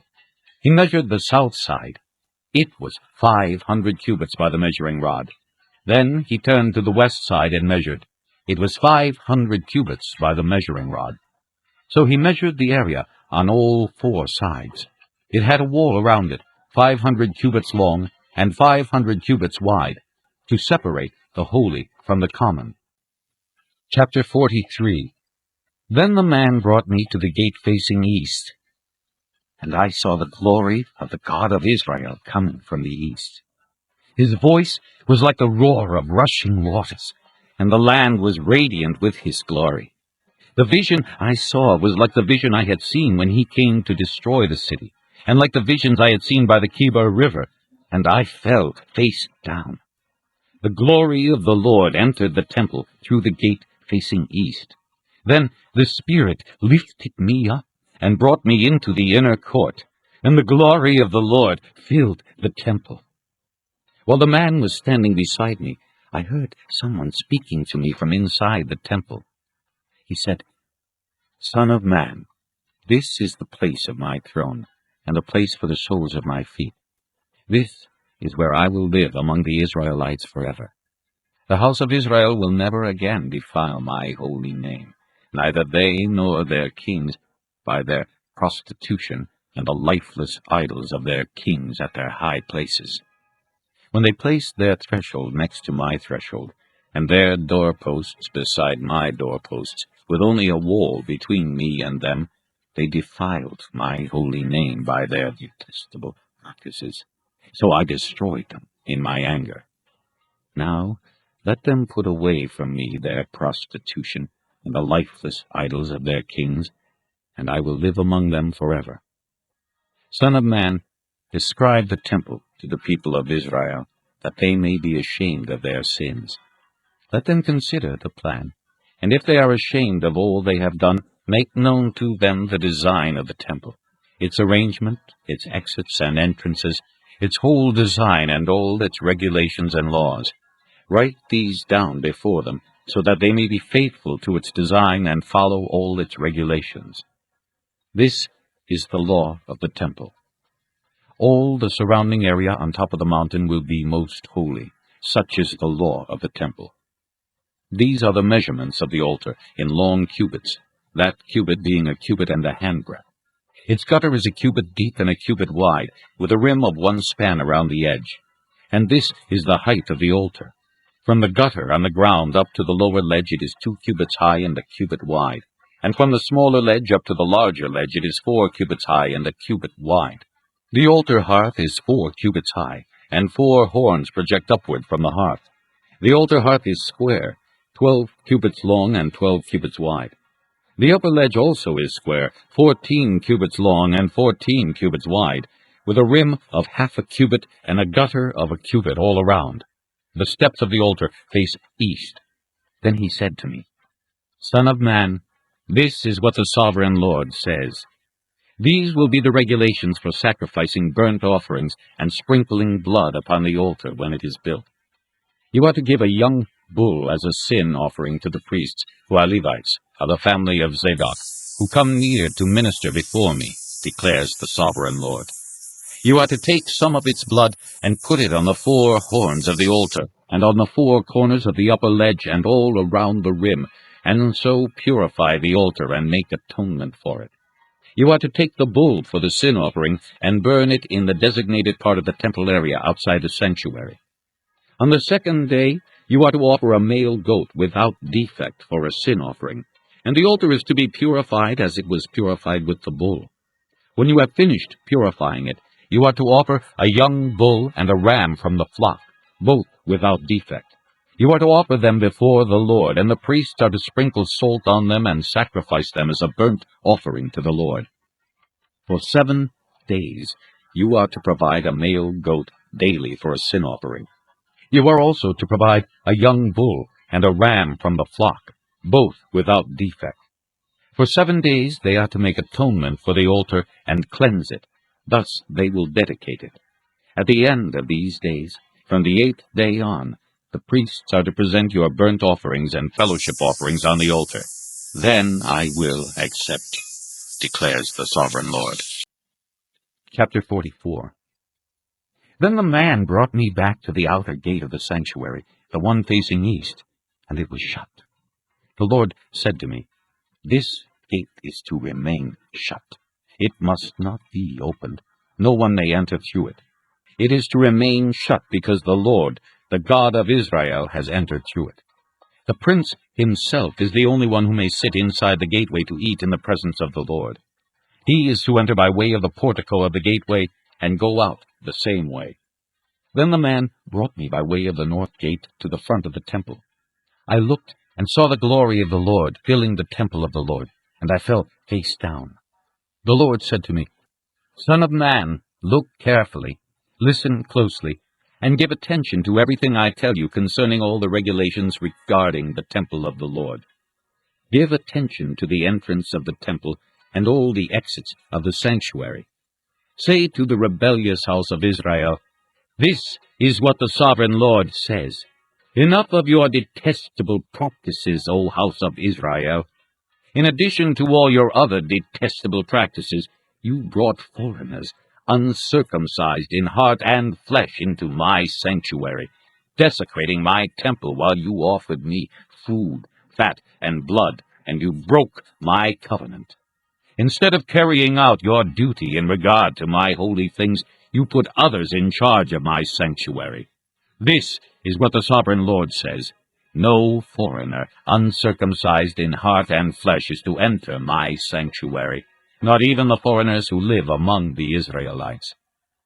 The Levites, who went far from me when Israel went astray, and who wandered from me after their idols, must bear the consequences of their sin.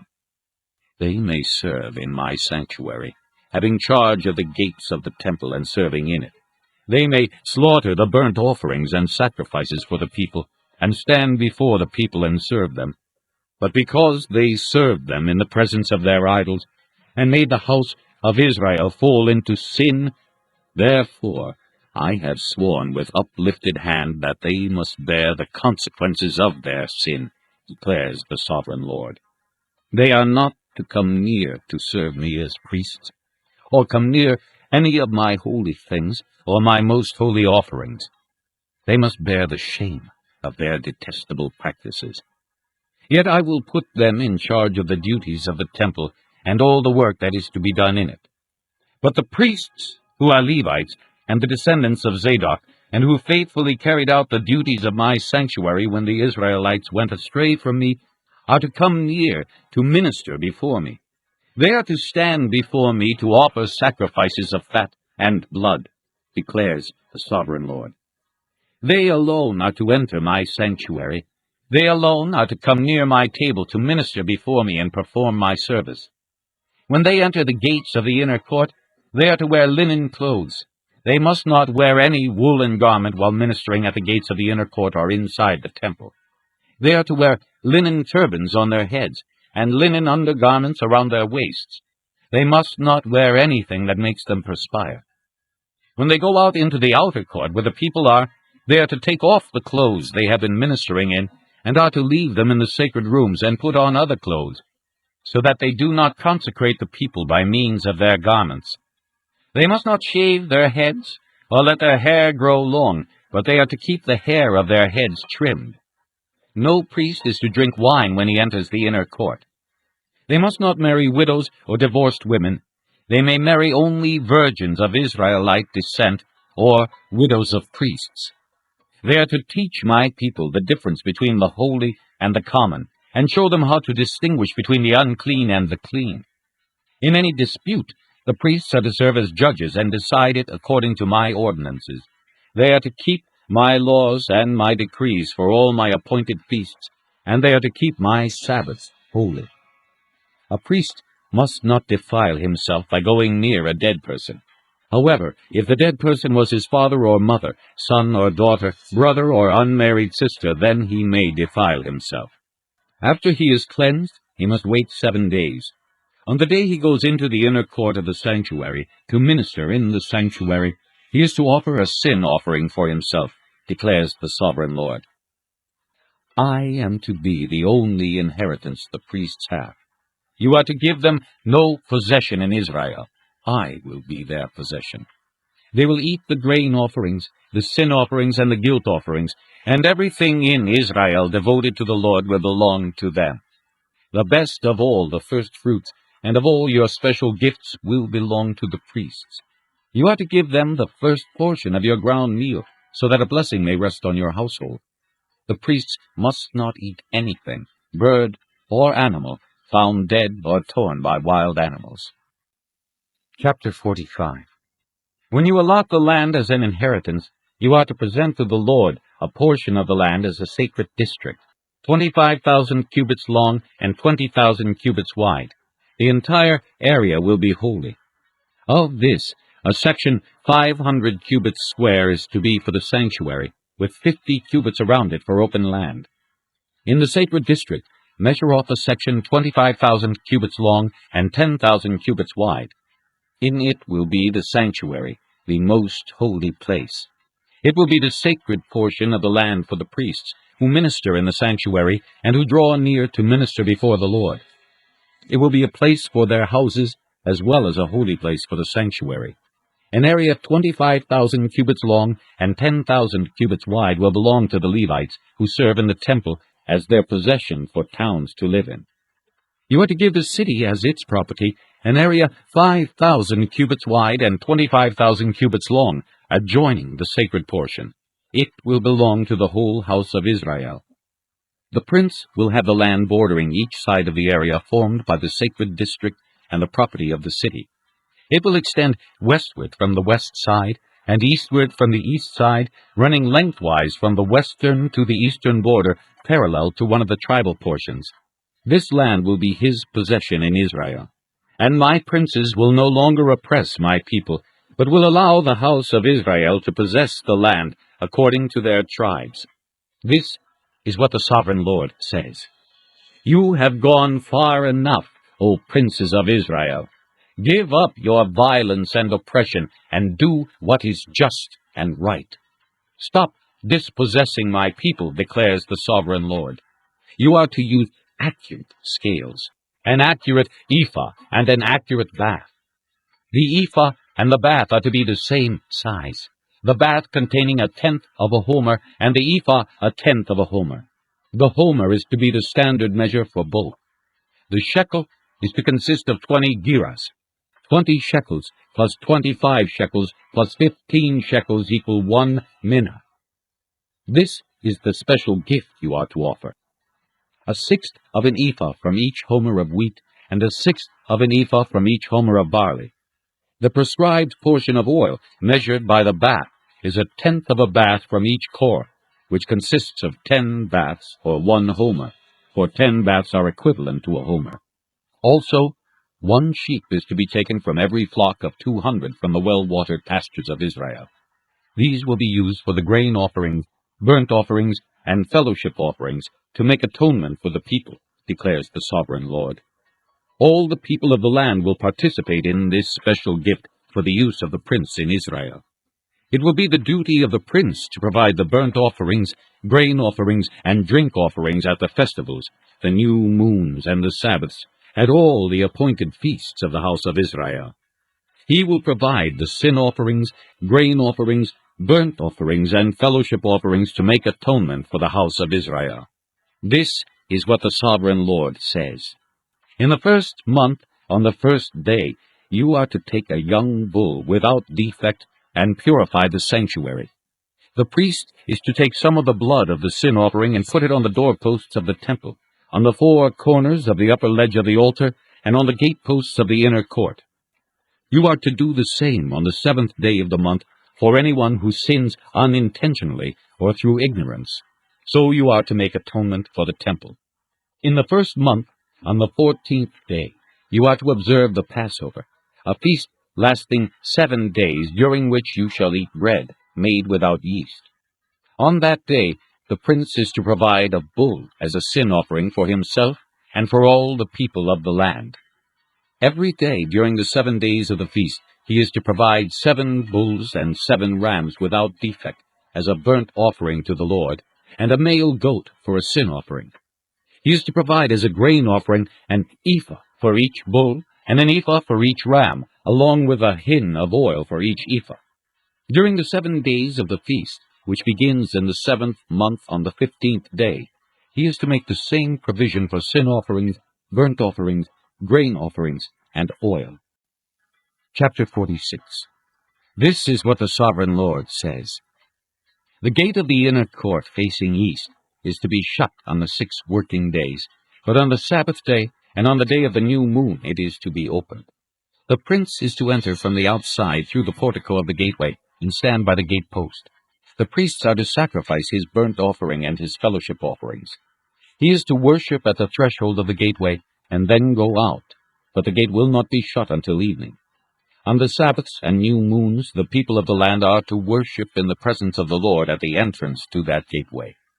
The burnt offering the prince brings to the Lord on the Sabbath day is to be 6 male lambs and a ram, all without defect. The grain offering given with the ram is to be an ephah, and the grain offering with the lambs is to be as much as he pleases, along with a hin of oil for each ephah.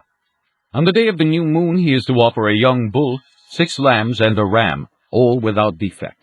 He is to provide as a grain offering 1 ephah with the bull, 1 ephah with the ram, and with the lambs as much as he wants to give, along with a hin of oil with each ephah. When the prince enters, he is to go in through the portico of the gateway, and he is to come out the same way. When the people of the land come before the Lord at the appointed feasts, whoever enters by the north gate to worship is to go out the south gate, and whoever enters by the south gate is to go out the north gate. No one is to return through the gate by which he entered, but each is to go out the opposite gate. The prince is to be among them, going in when they go in, and going out when they go out.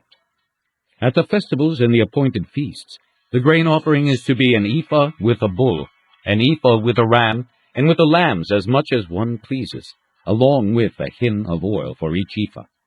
When the prince provides a free will offering to the Lord, whether a burnt offering or fellowship offerings, the gate facing east is to be opened for him. He shall offer his burnt offering or his fellowship offerings as he does on the Sabbath day. Then he shall go out, and after he has gone out the gate will be shut. Every day you are to provide a year-old lamb without defect for a burnt offering to the Lord. Morning by morning you shall provide it.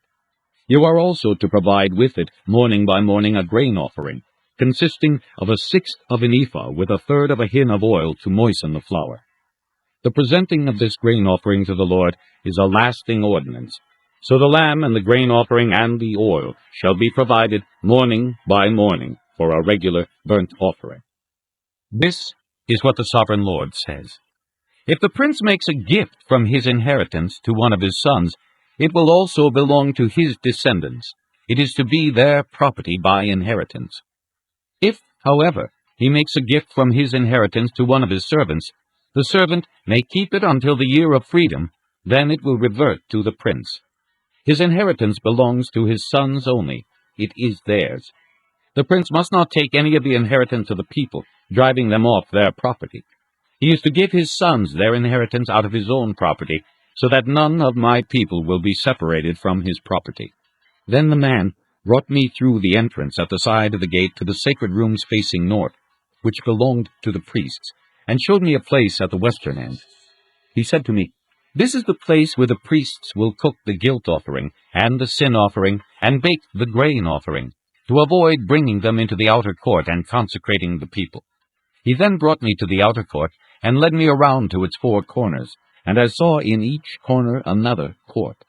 In the 4 corners of the outer court were enclosed courts, 40 cubits long and 30 cubits wide.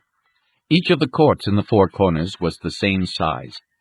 Around the inside of each of the four courts was a ledge of stone, with places for fire built all around under the ledge. He said to me, "These are the kitchens where those who minister at the temple will cook the sacrifices of the people." Chapter 47.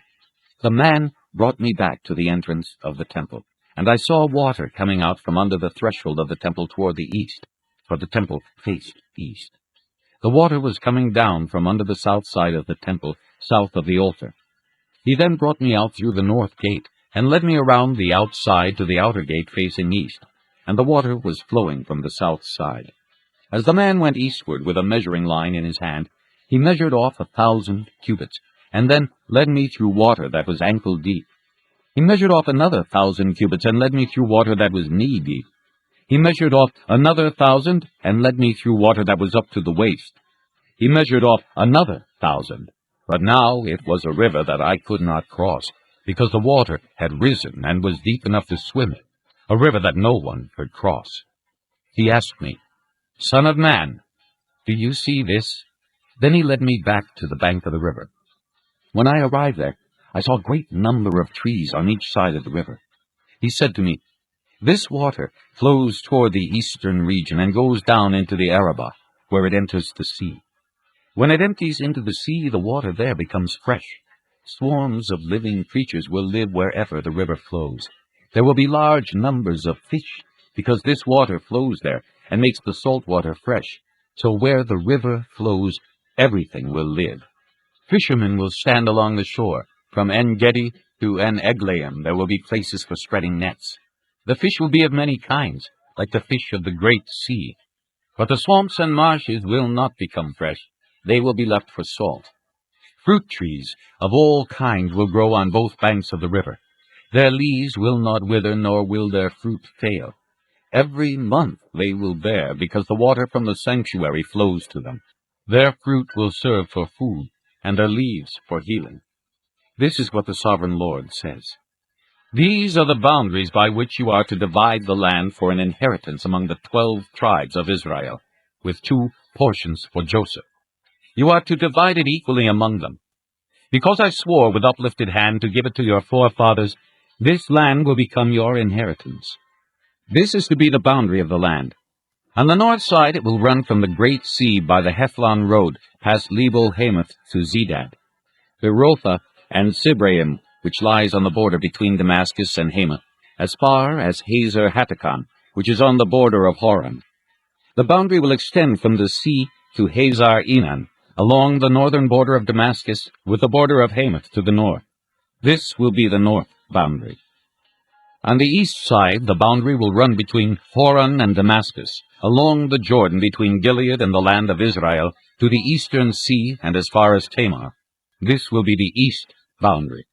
On the south side, it will run from Tamar as far as the waters of Meribah Kadesh, then along the Wadi of Egypt to the great sea.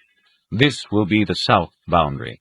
On the west side, the great sea will be the boundary to a point opposite Lebo-Hamath. This will be the west boundary. You are to distribute this land among yourselves according to the tribes of Israel. You are to allot it as an inheritance for yourselves and for the aliens who have settled among you and who have children. You are to consider them as native-born Israelites. Along with you, they are to be allotted an inheritance among the tribes of Israel. In whatever tribe the alien settles, there you are to give him his inheritance, declares the Sovereign Lord. Chapter 48. These are the tribes listed by name. At the northern frontier, Dan will have 1 portion. It will follow the Hethlon road to Lebo-Hamath. Hazar-Enan and the northern border of Damascus next to Hamath will be part of its border from the east side to the west side. Asher will have 1 portion. It will border the territory of Dan from east to west. Naphtali will have 1 portion. It will border the territory of Asher from east to west. Manasseh will have 1 portion. It will border the territory of Naphtali from east to west. Ephraim will have 1 portion. It will border the territory of Manasseh from east to west. Reuben will have 1 portion. It will border the territory of Ephraim from east to west. Judah will have 1 portion. It will border the territory of Reuben from east to west. Bordering the territory of Judah from east to west will be the portion you are to present as a special gift. It will be 25,000 cubits wide, and its length from east to west will equal one of the tribal portions. The sanctuary will be in the center of it. The special portion you are to offer to the Lord will be 25,000 cubits long and 10,000 cubits wide. This will be the sacred portion for the priests. It will be 25,000 cubits long on the north side, 10,000 cubits wide on the west side, 10,000 cubits wide on the east side, and 25,000 cubits long on the south side. In the center of it will be the sanctuary of the Lord. This will be for the consecrated priests, the Zadokites, who were faithful in serving me and did not go astray as the Levites did when the Israelites went astray. It will be a special gift to them from the sacred portion of the land, a most holy portion, bordering the territory of the Levites. Alongside the territory of the priests, the Levites will have an allotment 25,000 cubits long and 10,000 cubits wide. Its total length will be 25,000 cubits, and its width 10,000 cubits. They must not sell or exchange any of it. This is the best of the land, and must not pass into other hands, because it is holy to the Lord. The remaining area, 5,000 cubits wide and 25,000 cubits long, will be for the common use of the city, for houses and for pasture land. The city will be the center of it, and will have these measurements. The north side, 4,500 cubits. The south side, 4,500 cubits. The east side, 4,500 cubits, and the west side, 4,500 cubits. The pasture land for the city will be 250 cubits on the north, 250 cubits on the south, 250 cubits on the east, and 250 cubits on the west. What remains of the area, bordering on the sacred portion and running the length of it, will be 10,000 cubits on the east side and 10,000 cubits on the west side. Its produce will supply food for the workers of the city. The workers from the city who farm it will come from all the tribes of Israel. The entire portion will be a square, 25,000 cubits on each side. As a special gift, you will set aside the sacred portion, along with the property of the city. What remains on both sides of the area formed by the sacred portion and the city property will belong to the prince. It will extend eastward from the 25,000 cubits of the sacred portion to the eastern border, and westward from the 25,000 cubits to the western border. Both these areas running the length of the tribal portions will belong to the prince, and the sacred portion with the temple sanctuary will be in the center of them. So the property of the Levites and the property of the city will lie in the center of the area that belongs to the prince. The area belonging to the prince will lie between the border of Judah and the border of Benjamin. As for the rest of the tribes, Benjamin will have one portion. It will extend from the east side to the west side. Simeon will have one portion.